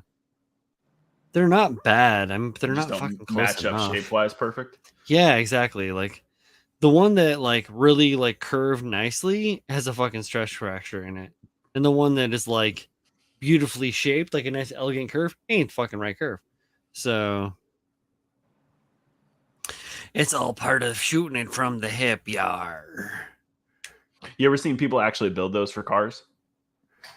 I mean, yes, it's hard It's to pretty say. cool. They like I've seen a spray. lot of Talk about shit. expanding foam. They basically Yeah. spray expanding foam on there, carve it back, And then carve it and then back, body work yeah. over the top of it. Yeah, exactly. But it's a yeah, lot or of carbon shaping. fiber, and you can actually do that. Yeah, you actually spray out and then build. Yeah, because I used to do a lot of like foam build and then like MDF and then poly and then metal and then do all that stuff to build my hard form and then mold that and then do a red. And you can do the same thing with fiberglass for cars. So you could do that. You could like do the sculpt out on the thing. You can even like lay a layer of like saran wrap over an actual car, sculpt something out on it, cast it, pull that cast off, relay the inside, and then fucking like cast that shit, dude, and then make a body part. It's insane. It's absolutely insane. And then not fuck up the original car, but then like make an add-on part. So genius. Bam. Yeah. Get Julio to 3D print you a fucking fender. The fuck is Julio? I don't know. He's the closest one to you with 3D printer. right? I'll shout across the bay at Candace, and then she'll shout to him, who's in Brooklyn. The Statins right there. He's playing hide the peanut butter with his dog. Now he's playing Seek the Peanut Butter with his dog. Oh, goodness. Oh, my. Growth. It's not letting me... Wait, it's not letting me say... It's so check out Ariel, the... Alaria, the queen, plays on model making boom hut. Oh. Oh, it's not letting Alaria? you... Oh, it must be trying to like... You must be trying to like share a link. What's going on with this? So, This you better guys be in a the pro bottom... pro. Do you guys in the bottom making boom hut? Yeah. Okay. Yeah. It's Mike Wolf, model making guru. I tried to talk to the guys in the Sprue Cutters Union about it, but they didn't know what the hell I was talking about. So I was like, okay, well, I guess eModels UK is not as pervasive as I thought they were.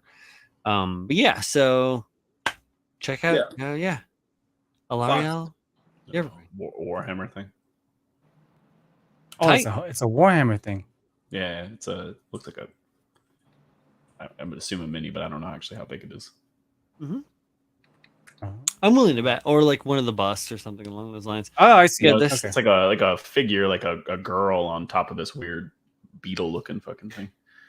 Cool. Okay, standard. It is super Right? cool, but Hell yeah. Did you I mean- just post it, Edward, or when did you post it? Because like it doesn't really give things to I me feel in sorry order. for the dog. Oh damn! Oh, Spunky's great. Oh, Julio. Aw. Thanks, man. There's so many people that may be tuning in that are new to this that don't know that we pick on each other incessantly. So Julio's and busy it's right all- now. He's balls deep in a jar of peanut butter.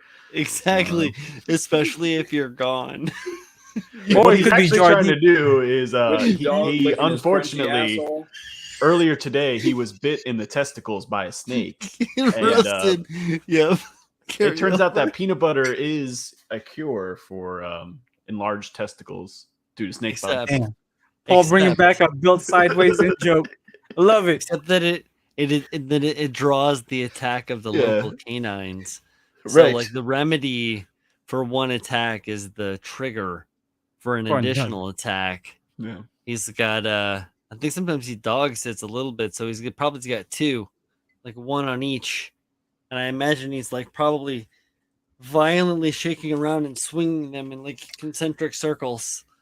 I hope he got As the they're natural latched. peanut butter because that extra oil is actually what. It's gonna help. It'll help Yeah. exfoliate, really. That's what it's really all about. You really want like a good I'm sorry. Nothing cures a swollen testicle like a jar of Peter Good. Pan. Like a good Please, dog bite I beg, exfoliation. I beg of you guys, if you do ever get bitten by a snake in any environment, please do not apply peanut butter to it. Please. No, That's no actual medical advice. no. Just saying. I'm just saying real quick. Just a disclaimer because I don't want someone out there getting bit by something and be like, just give me a fucking jar of Jiffy. I'll be fine. all natural. Chunky if you can. No, don't do it. No. You want the Oh, creamy shit, spreads okay. better. I see the wow. All right, I see the Alarial, the Everqueen or whatever that Edward was referring to. Holy shit, is that complex? That's a big Yeah. beetle, man. All right, I gotta go look at It's like a stag beetle or I something. like the what hell little you would call that. trees on the back. Like the wings. Yeah, the wings are crazy. Just like Google Images, I've seen like now a couple of different people do it and like the completely different color schemes they use. Like I'm looking at one from Reddit where they did the wings in like an orange, like a fall color, Right. and the beetle's like way more subdued, like a beige. It's pretty cool. Like the green that Edward used fucking pops. And I love this. I love the big ass beetle that she's riding on. Like I am not familiar with this at all. Like No. the background of this particular piece, but it's pretty cool. Yeah, I think one person who would really appreciate this is Julio, but he's playing hide the strudel right now. So it. No one should Oh, worry. yeah. His testicles will be back to normal size tomorrow. It's 24-hour snake bite. 24-hour snake bite. Oh, fun. Oh, they're yeah. all technically that.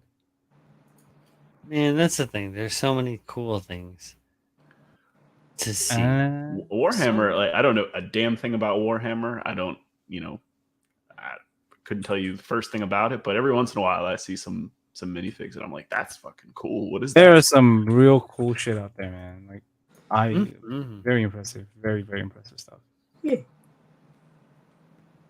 Without So- a doubt. Fun. Oh, that's a fun thing. Oh, that's good. Oh, man, I miss my prop days some days. It takes so much space to make all that mess. Oh, Dokudo. Super rewarding. Yeah, what up, Delco? I can't even see you because I'm looking at fucking Model Maker Boom Hunt on the fucking Facebook. Ah.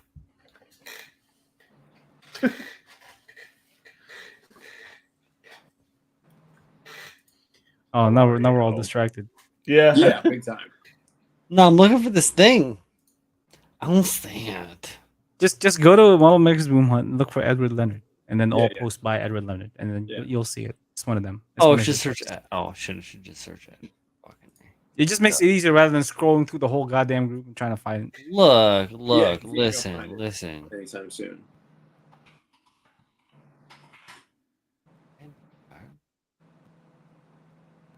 Oh, Oh. oh, Oh. Hi. there's some pretty cool stuff in here. I haven't been into the. Oh, okay. This. All right. So yeah, I'm dumb. You were close. No, I'm just dumb. Close yet far. It's okay. Hey, Gave you look, an out, damn it. hey, look. if you can't own your own shit, then you can just fuck straight off. So, like, first and foremost, you have to accept that you are flawed. My shit is my own. Yeah, exactly. Well, we No all one see else's. I work hard. I pushed it out by myself. Nice. I like the moss used in the bottom. I love that shit. Dokudel says Brian in the tank top. The reason I watched the stream. Hey now, Good God. who posted that? Dokudel. Doku. You're being a sweetheart. Thank you. This is tight, bruv. I like the green. I'm a big fan of green, especially blue and with blue. Like blue's like my favorite color. You done good, sir. Mm-hmm. You're Yarp. Yarp. Yarr. Oh yeah. Yeah, I haven't like seen that. I haven't So watched that movie in I a got while. this great kit from Chris Collins, and I can't wait to start working on it because there's so many like fun techniques that I can use that don't necessarily apply to like the type of like skill modeling that I do normally. And yeah, I'm excited to implement. I love the like fletching that he did on the feathers here. Like that is a good use of brush work, and it adds a nice highlight to something that could just end up being a little bit more flat. I think that's just really good. Like the highlighting that he did on the skirt here in the back of the flowing cape. And then Favorite- yep, sorry. I'm sorry. I was just gonna say. I read like Model Making Guru's comment on your post about the L'Oreal. Oh, If yeah, you're having thanks. some exposure issues, like if you send me what you're working with, I might be able to help you out. It seems like you're having a couple of exposure problems with when you take photos of your work. So No, definitely go with Chris. He knows what's going on. Don't do it, Edward. It's a trap. It's not a trap. bring the peanut No, butter. It's not a trap. All right. I mean, there's really Crunchy. nothing wrong with Crunchy, that. don't be a either, bitch. but- Crunchy peanut Crunch. butter. Bye, Julius. Bye, Julius. Oh man. Night, Julius. I like the work that happened here on the beetle, the horned beetle, the I don't know, tusks, the horns. I have the horns, yeah, horned beetle. They're horns. There you go. That horny beetle. I like some of the stuff that's going on in there. Got like a bunch of very fun characteristics in the paint job. I love those things. They're like bread and butter to me.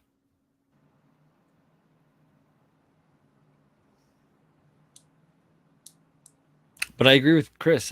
Definitely work on, or not work on, maybe get some different photos with a slightly different angle, and slightly different lighting setup. And man, I bet this thing is going to be like even more impressive. I would say The giving it even like, Landcaster. Have you already dug your grave? I don't know if you guys spoke about it. Did you guys see that Bandai is now making Zoid skits? No, but I think that's No. fucking awesome because Zoids 2.0 were pretty kick ass, and from the animation that I watched, never bought any of those kits. But if they made kits that were tight as the animation, I'm into it. It's looking pretty good. I kind of like it.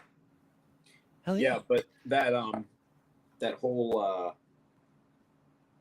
graphic, with what is it, Takara and Bandai has taken off into its own meme. The Dream, something like that. I can't remember. Yeah, like people are replacing Takara with all sorts of dumb shit that Bandai is going to be partnering with. Oh damn. Yeah, and if you can think about it, people have made a meme about it. Trust me. Just the worst kind of shit. Like, I say no more. Jif peanut butter. That'd be a good one for Julio. two things to respond to. Toku, welcome to California. Happy landings.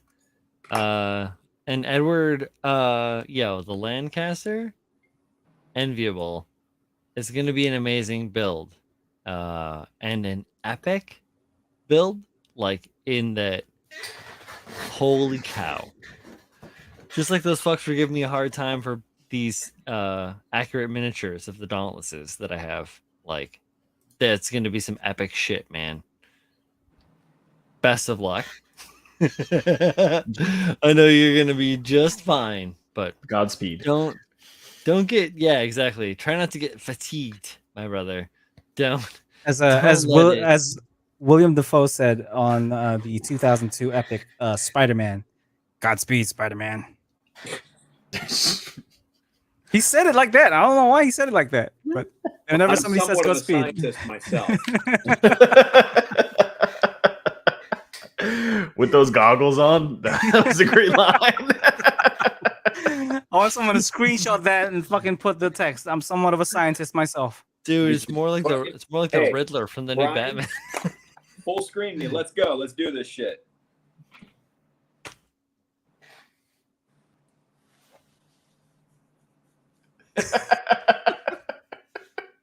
There. Meme Godspeed, away, my Spider-Man. children. Meme away.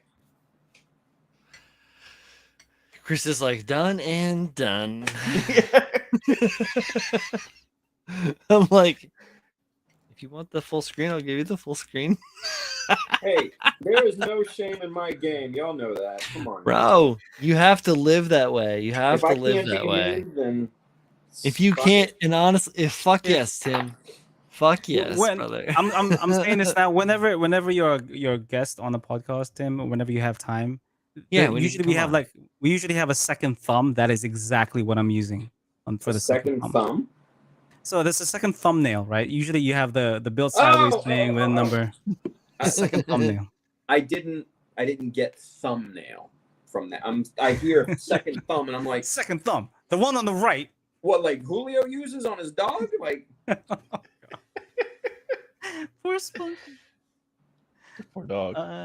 Everyone says Oh, thanks it's to have the still one blown with out, the and I peanut just want to use butter my on iPhone and then my camera to take photos because I'm lazy. Edward, there is definitely a way to get amazing looking photos just using your phone. You just have to kind of finagle with your environment. It's all about your setting, and not the camera itself. Yeah, I mean you can get amazing looking photos using just a regular old iPhone or Android, whichever one you're using, and just messing with your lighting and your setup, and yup. you'll be good. It's not about the hardware, sir. It's about the software. Mm-hmm. Zero. It's true. It's true. Interpreting that shit, getting it to work the way you want it to.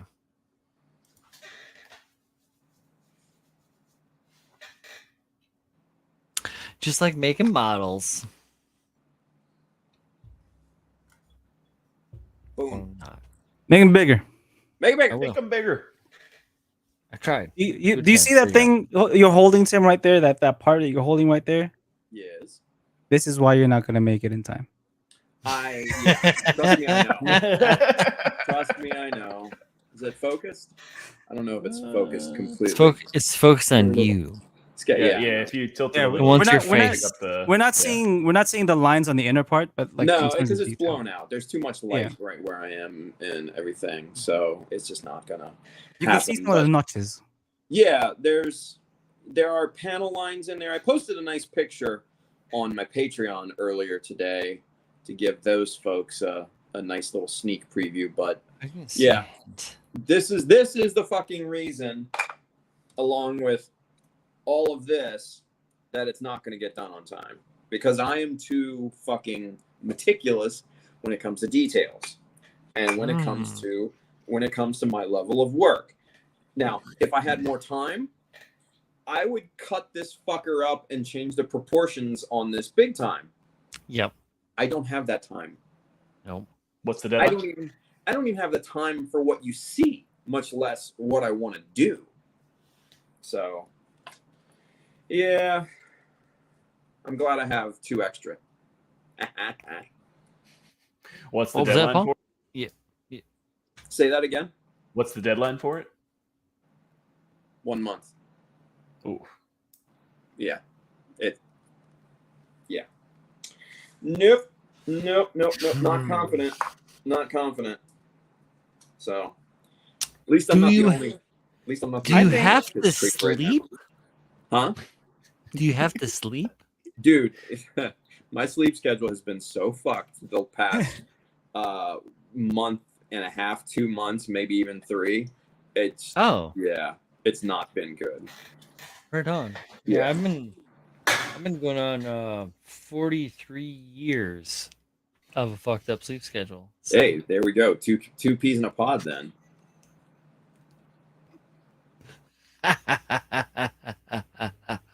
Laugh at yourself. Laugh in sadness. Hey, beats the alternative. Yeah, well, no, I'm being facetious. Christ. But no, this. Yeah, I mean, I love the work that I've done on this. Don't get me wrong. This has been a really, really, really good exercise in getting back into it. Since I've had months and months off, but it's just this. So this isn't going to spoil anything, but I'm working on for those that don't know, the mega size 1/48 Gundam, and I'm converting it to something else. Anyway, I thought by looking at the pictures, I looked at them extensively and everything like that. I thought proportions and build quality and everything were going to be a little bit different to help out with the conversion that I'm doing. No, when I got it in my hands, the geometry of the shapes, and proportions and everything were way different than what it looks like in the pictures, which suck ass. So I've had to do a lot of scratch building, way more than what I've liked, a lot of reshaping, the amount of Tamiya epoxy putty that I've gone through is obscene. Should take out stock. Fuck right. No, don't take out stock now. Yeah, no. I should have before and then sold it. We're topical. Yeah. Well, yeah. But like I've had to reshape or completely scratch build the entire skirting system on this thing. I had to scratch build a forearm. I have to scratch build a shoulder. I have to scratch build a head. I've had to reshape the foot. I've had to completely reshape the ankle armor and everything. Cut it down, widen it, this, that, and the third. It's just fuck me. Like, the cockpit alone. Oh my god, the cockpit cover alone I've had to cut it both vertically and horizontally. I've had to widen it, change the angle, pat it out in certain places, drop it down and cut it in certain places, thin it out in certain places, fatten it in other places, cover up pre-molded, cavities and stuff like that. And it's just been a gigantic bitch. Sounds like no, it sounds like par for the course for guys like us that do this kind of shit, right? This is the reason why I don't do fucking commissions. Well, I mean, you just gotta get the right commissions. So I have a PG Unleashed that I'm gonna be working on CNS commission after I finish the other one that I'm working for the same client, which is a mild recolor extra scribe clean build, basically. It doesn't have the clout that your commission has, but at the same time, it also doesn't have a timeline. Yeah. Cloud is minimal. It is what it is. I despise commissions. I hate commissions. I will never do a fucking another commission like this ever again. It's not happening. But, it's a lot. That's the thing. Yeah, it's that it is. It is a lot, and I'm kicking myself in the ass for taking this right now, to be honest with you. So, yeah. Well, I think it's admirable that you took it on. So, for what it's worth. Yeah, I mean, Go ahead. What I do find admirable is you knew the deadline. You knew that you didn't have a lot of time, but you didn't want to lower your standards, and you wanted to build it the Yeah. way you wanted to build it. There's nothing It's wrong his with. I don't way. think there's anything wrong with that. Yeah. Yeah. That's just how Tim does everything, man. Yeah, no, dude. I'm not. I've been knowing Tim for a little while now, so I'm not putting my name on a piece of shit and moment- putting it out to the world. It ain't happening. The moment you showed us this build and what you had planned for it, and then you Yes. told us that, and I was like, yeah, you're not gonna make it, but you're gonna make it look Okay. spectacular. Yeah. And I figure if I don't get this done, I'll have a kick-ass GBWC entry for this year. So There you go. oh yes, There you go. definitely. Works out. Definitely. because nothing is 3D printed. Uh-huh. Nothing on here is outside of the scope of the rules. Everything is either scratch built or custom cast. So, yeah, completely within the rule set. And I No one can even come and talk shit at you, even if you use a Nope. single part from another model kit. It doesn't matter. No. Great, good Yeah. shit, man. Even And if you Get even if you complete the commission on time, can you Get 'em. like no. enter on? No, probably not. No, No, Yeah, it'd be double you wouldn't, dipping. like Yeah. enter it on your behalf. nah. Nah. That ain't That's gonna happen. That's the kind of clout you got to get. That's like that, when Chip Foose builds a car and then takes your car to a car show so he can win an award. Yeah, right. If I could be the Chip Foose of fucking Gundam, I'd be happy. But that ain't gonna happen anytime soon. I think Naoki is the closest one to that. Yeah. I don't know, he doesn't really compete in anything though, does he? He just kind of No, he builds just and- designs cool shit. yeah. So He designed, Brian, we were talking about the Turbulence earlier. That's his Mhm. design. Yep. That's one of his. Stormbringer, the Turbulence, the Lind Dominance. the Lindworm. The Lindworm. Yeah. That What I can't remember the name of the fucking impulse that's about to release. Next month. the white one, right? Like bright. It's like gray and white. Yeah. It's beautiful. Another one. The Shiki Crash. I don't really like Yeah, that one. Quebbly- I'm gonna be honest. The I Quebbly don't Damned know is what it another one of his, right? Yeah. Yeah, the Quebbly with the Quebbly. big Mhm. jazz fingers. Yeah, with the- Jasmine, that's whatever. Jazzy. So yeah.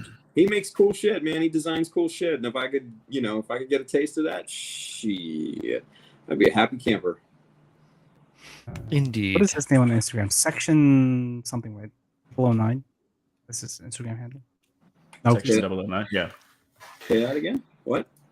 his Instagram handle 0009. Yeah. Section 0009. Yeah, something like that. It's weird because he never posts anything aside from like fucking Nikes and shit. And then when he has something coming out official, right? He doesn't post Yeah. anything else besides that. Yeah, he's coming out with the X Impulse. That's the name of the thing. Oh, yeah, okay.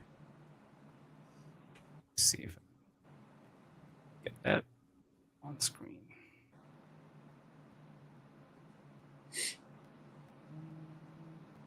You guys are going to see yourselves real quick. God, I look worse than I thought. There it is. Yeah. Shit. It's a good looking design. Full It's a screen, good looking Brian. impulse. Oh, one sec. I like the impulse, like to start with. And then, We haven't done residues in a hot fucking minute. that looks nice. The Yeah. inconsistencies with fucking Naoki is like shoes, the fucking build, and it's like fucking pretty fucking good. Yeah. Shoes, a cat face, and then like a wholly new designed fucking whatever he's building. Isn't it like Zabungle or something like that? That one? The Zabungle. The Motoroid Zabungle. Yeah. What a name. God damn. Zamungu. Yeah, good shit, man. Good shit. Zabungle. Zabungle. Oh my. God, that's Nobody- gorgeous. Nobody wants to see all your fucking Nikes, Naoki. You freak. He's got a ton. Holy shit. Dude does have a ton of shoes. That's just how some people are. That motherfucker's worse than my ex-wife, man. Shit. Their lives are consumed by shoes. This should. When is this releasing? November or October? Let's say. I will say this much, Naoki, man, you got to work on some of the decal work. So I like the subtle. I really like the subtle color scheme. Yeah. Like It's dark muted. grays mixed with the lighter gray kind of shoulders and everything. And then there's it makes really the vibrant red stands out because of it. yeah, in the gold. Yeah, I dig it. I want it now. Bring it out. Mm. Yeah, is it the wait? Okay, yeah. Yeah. Edward, it's hot. It's hot, humid, and hazy. Oh, Midwest is not feeling very good right now.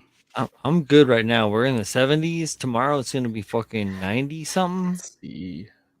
No, thank you. Saturday will be No, nice thank and you. cool on the East Coast, though. Indeed, my friend. It's still in the try and 80s at night I'm here. gonna- So I'm gonna try and finish the roof on the shed. I'm gonna rip the backside down to the eaves are proper, and then I'm gonna fucking install the skylight. Fucking put in What the hell is that this kit? all that fucking shingles. What is that shit? It looks like a Fat Boy Perfect grade. The Gino Kaginin is a It's weird, prototype 'cause, made like- for a garage kit that was exclusive to a modeling event. Wild, because That it's looks got like- like the hip connections are kind of wonky looking. Like it looks a like little bit. I Yeah, like got it. cables on it. muscle strands or something. Yeah. Yeah. Yeah. So The indicative Brian, shoulders. you might remember like the old Transformers with the ninja transformer Uh-huh. from the cartoon. That's what it reminds me of. Uh-huh. You know what I mean? Oh yeah. Hands down. Especially those forward set hips, the Yeah. shape on the legs. Fuck Yeah. yeah, dude. The only thing that's throwing it off is the shoulders. Those blocky fucking gym dumb shoulders. They look like two plates just slapped together. I mean, that's Ugh. basically what they are. Yeah. I know, fucking fetties. Come on. I like them actually. Don't get me wrong. I kinda No, dig I've it. got a hey man. I've talked about it earlier. I have a soft spot for gyms and gym customs especially. So I like GM Type C's. They're a favorite. I've got like what I've got a 79 GS and Dominance, There you go. and then hopefully soon I'm getting a Stormbringer. Fatal That one? Ash. I like right that there. one. Ew. Fatal Ass. Hell yeah, I want that one. I'm getting it. Yeah. Super hyped. Is it just the weapon loadout that's different, right? It's got that shoulder cannon and the color scheme. It's Oh, got between this weird the scope. FA? Yeah, between the two and the FA and Yeah. the regular Stormbringer. Right? It's got the shoulder cannon, this thing, whatever this is. Go back to keep going back and forth. Yeah, it looks like the only two differences to me. Go back one more time. Go back Maybe again. the like the Go back right one more time. above the feet. again. I don't know. Keep a little going. different. Back and forth. Keep going. Back again. Just keep doing it. Yeah. I can do this all day. Yeah. I can do this Yeah, all day. I mean, Try that it. basically is All what right. it looks like. Load out a little bit. It might just be a perspective on the It's- picture, but the hands look bigger. On Is it? the Yeah, I feel like- OG. Oh I yeah. feel like the original Stormbringer is also more detailed. That might be a Naoki thing, right? All right, I so- can't tell. I I'm think that's a seeing- paint. Brian, I'm seeing what you're saying about the hands. The one on the FA is a fixed posed fist. That's an Uh-huh. articulated hand, or at least Got a you. molded, Yeah, molded like a- separate hand. So that's It's probably why. yeah, it's probably a 3.0. I believe it. Right on. I kind of like the bigger hands better, to be honest. Yeah, no, I feel it fits it better. It gives Yeah. the model more presence. I would widen those shoulders, or I will widen those shoulders when I get this model. There you go. And I'll streamline those fucking verniers on the legs, because fucking Christ. Yeah. A little slappy dappy. I think that's. I kind of wish they, part like- of this. I like the idea of them. I wish they like molded around the leg a little more. Like they didn't just look Yeah. stuck on Wasn't there. like massive gap. Yeah. That's what I'm Yeah. talking about. That's what Well, I'm I think talking about, they're- baby. I think they're meant to be like a modular unit. You know what I mean? Oh no, of course, yeah. The No. Stein has them though, like something Mhm. similar, but it's a little more molded around it. Yeah, Yeah. it fits it a little Yeah. better. A bit. But at the same time, because of that, when you do use it like that, articulated vernier, it looks odd when it's in like funky position. I know I have like a Stein with 4 verniers on it because hey, 4 is better than 2. The funky chicken. How loose is your goose is the real question. Julio's goose is real loose right now with that peanut butter. Well Yeah. oiled peanut oil. Oh, wait. I Oh, thought he dude, posted, right on. a more detailed version of the lindworm, right? Or am I missing Edward it? Leonard is I'm just- talking about his Is that cherry right there? tomato Yeah. plants. I'm sorry for that. And then Patty Cake says that his pepper plant too. Which kind of peppers are you growing there, Patty Cakes? I'm growing 4 different kinds of peppers this year. I can't even keep a fucking plant alive. I'm good at it. I'm the same way, Pat. I am not. Yeah, I have so many weeds in the backyard, man. I don't know what to do with them. Like, I'm just like, I they'll don't die even- eventually. I don't Yeah, even have small- grass. Just mow them down. Zero No, grass. Fucking that's- die eventually. It honestly doesn't matter. Here's the thing: like a lot of What? weird plants that people think are pests, like dandelions and stuff like that, are actually helpers. So it sounds dumb, but what they do is they deep taproot. Oftentimes, if the soil is super compacted, it will actually break through that compacted soil and start to draw water and nutrients up to the topsoil, to that top layer of soil where your grass and all of your plants, your vegetables, and your stuff grow in.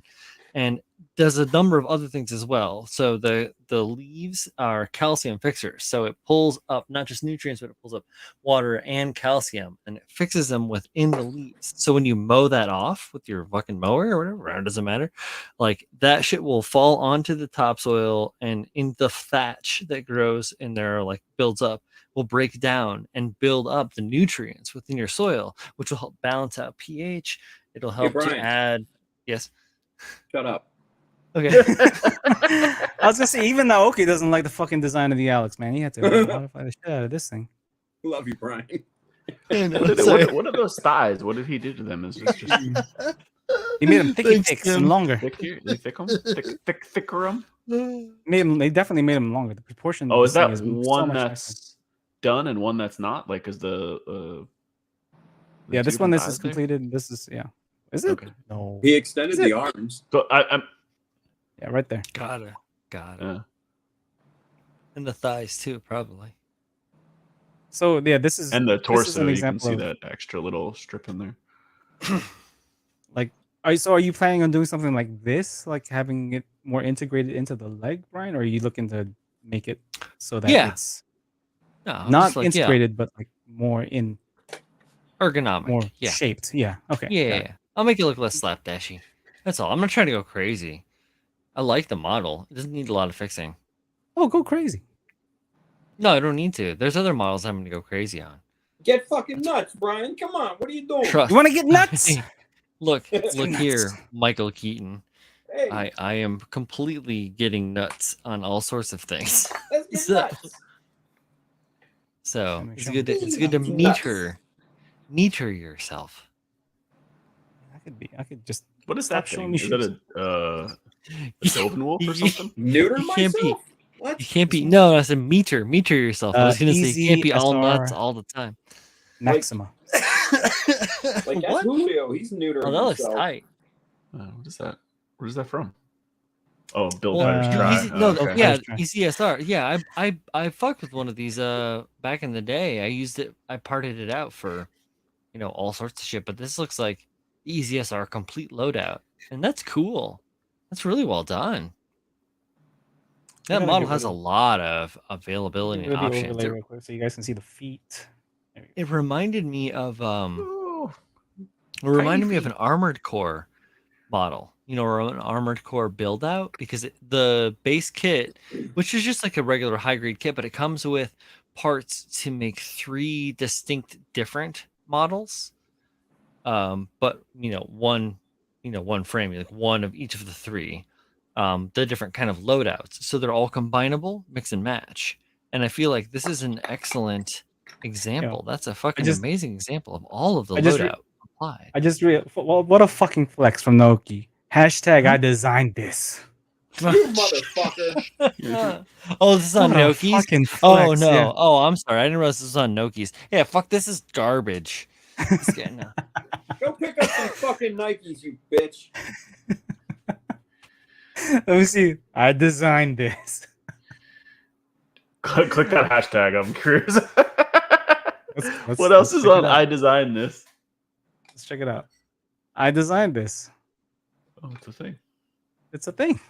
It's Oh, a apparently thing. somebody designed this baby. I designed Oh. this. Designer babies. Designer babies. It's there's not a lot of plastic kits. Huh. Go figure. This is not that kind of show. Oh, Next- I designed this. There we go. I designed this. What I it's an do English have kit. is this. What I do have is this amazing kangaroo testicle beer bottle opener that I got from my father-in-law, who loves me dearly. And it shows. I set it right there next to my Death Star weed grinder. Fabulous. The things that you collect in your years, eh? God, tell me about it. Knickknacks, paddywhacks. Got to put something on that shelf. Whether it be a pile Give- of bullet casings and a diffused grenade. What? Jesus Christ, Brian.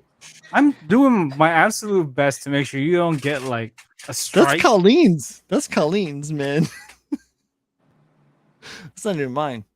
Once again, we need to make sure to tell everybody that please don't make grenades, bombs, or other incendiaries. We do not condone or No, it's a just collectible. doing that. So, It's a collectible, just like the testicles. It's as dangerous as those kangaroo testicles that are taxidermied on my Collectible shelf. They're testicles? just as Listen, dangerous. kangaroos are really dangerous. Just letting you guys know. Actually, man. it's probably Bro. more dangerous because it's actually Everything metal. in Australia is dangerous.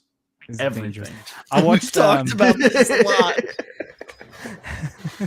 I watched a very quick documentary about so Chris yeah. Hemsworth hosted some kind of documentary about sharks in Australia, and they were Okay. talking about how there was an increase in shark attacks or fatal shark attacks in Australia. I was like, Ooh, so they went from 2 to like 8 in a year.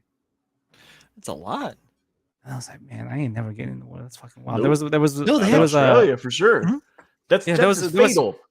there was fucking footage of the surfing world championships, and the world champion was attacked from behind by a fucking great white Duh. That's how they do it. Like I'm on Just like doing a it. tiger. on TV, on live TV. So it Well, grabbed that's his board, amazing. That's and really he got amazing. he grabbed so the shark grabbed the board and he fucking swam so fast. dipped. I, Dipped yeah, out. I would Hell yeah. like run on It's- that water. It took the jet ski 30 seconds to get to him. In that 30 seconds, that shark could have turned around and be like, "I'm going after you now." Oh yeah, of course. And the whole time, the surfer had his back to it, so he had no Uh-huh. idea if it was coming or not. And I was like, Just "No, go. Just Why go. would you do that to Doesn't yourself? matter. That's what you do. That's how it is, man. Just go. And like I Just said, go. those are fatal. How many people just got bit? And I don't want to get. I don't want guys- to get bit. I don't want to get. listen, I I don't don't want want to. to get." Yeah. Oh, man, Even if I what was live, that I don't want to song? get bit. Oh man. Like now, I gotta Remember have a that missing guy. leg or missing Yeah, arm. have y'all or ever It's like- seen like shark attack wounds and everything? Yeah. Like Oh. people literally have chunks Chunks. out Yeah, of their man. body. Those are scalpels in their mouths. Yeah. Yeah. The most unsanitary like scalpels known to man. Yes and no. I don't want to get bit by a Nope, fucking nope, nope. great white shark. And then you swim all the way to shore and you get bit by some fucking poisonous spider or snake or beat up by a kangaroo. Oh, in Australia. Jellyfish. Here's the deal. There's great whites off the shores of New Jersey. So Yeah, there is. Yeah, they said that they had they were monitoring one that was many. getting close to Right. shore there's in Jersey. you Yeah. get them out here. But- That's why so- Jaws, yo. So the reason I bring up that documentary was so the guy was on the show and he was talking about like his experience of of a shark attack, right? So he was talking about the thing and how he still flinches whenever he hears a splash behind him, whatever. And Chris Hemsworth was like, "Yeah, I get it. Yeah, that's great. Let's go surfing." And then they go surfing. Like, No. No. Well, that sucks. I did like that career, but now I got to retire because I've been marked by sharks. No, they're gonna. Oh wait, so he still went surfing? Yeah, you guys, let's go surfing. So all right, let's go. Huh? The I guess balls that's of this part of man. it, man. Yeah. No, I mean, yeah, I Do you know how get many it. times I pissed myself while I was swimming for 30 seconds? There's a line in Aesop Rock song, I guess, for lack of a better term, from his most recent album, Spirit World Field Guide. And Oh. it says he's like talking in retrospect. It's in the song what is it? Pizza Alley? Yeah, Pizza Alley is the name of the song. If you guys want to research it. And he says something about like electric eels killed 2 of my best friends, said the local to the gringo as he jumped off into the deep end. Like basically saying like, 2 of my best friends were killed by the eels that swim in this bay, and he just dips right into it. Like it's a wild like level of self-realization, I guess, like knowing your mortality, knowing your place. It's wild. What do you have to give? What are you going for?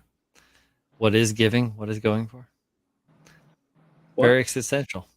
Exactly. Very existential. What do you got there, Tim? Optivisors? We should call What's it. happening? It's 2 hours and 40 minutes in. Anyway, I'm getting weird. No, Edward asked, "Hey Tim, what diopter do you use in your Boom. optimizer?" This And- is a plate. Where's the fucking number? Is that it? No, it's a plate 10. There you go. Oh yeah, 10. There it is. Yeah, it's a 10 plates. I think this is 3.2x, if I'm not mistaken. I don't know. But it's a plate 10 in this, and it works really well. If I could have gotten a higher magnification, I probably would have in retrospect, but this works 98% of the time that I need it for. So, yeah. Hell yeah. Good It's shit. like plate 10's 3.5. Okay. According So to says the Amazon. interwebs. Says the interwebs. Oh, sorry, Tim. Yeah, I use these dime a dozens Oh yeah. with the 3s. They're pretty good. I use my There- my 1820 vision. Look Shut real up. close. My chinky eyes. I do as well. 1520. You ain't got chinky eyes. Shut up. What? 1820, is that the year that your eyes are from? The vintage. It's the vintage. Goofballs, one and all. All right. Thank you all for tuning in for this long ass episode of the Workbench number 145. Thank you It was guys Three for times. It may have been half an hour longer than usual, but it was 20 times more informative than any of the other streams you would have watched tonight. Goddamn Same. right. kind of true. So, yeah, thank you guys for tuning in. Remember that all of these assholes have fucking social medias that you should go check out because they're fucking great. I don't think I have Tim in the roster. I'm gonna add him. 1 And, hour in 1 hour and just real quick, just in 1 hour and 10 minutes, episode 24 of Bill Size podcast is out. So Oh yeah, What's the it new one. so have you to wait want to and see. be I was Huh? about to say it too. I'll tell you after. Like, it I'll comes tell you out in a later. fucking hour and some odd minutes. Just tell everybody what it's about. I can't remember. Stop being a pussy. What is it? Well, I'll tell you the title, and then you can surmise from that what you will. It is Fucking Christ. Like it's a government secret. It is. So you want to be a gunpla master. Mm. Look at that Oh face! my God, Look at not that this face! I love it. We're gonna have you on, Tim, soon, buddy. We'll have you on. Super soon. All right, Love it. everybody. Have a good night, everyone. Thanks. Later. We'll see you next week. Get out of here.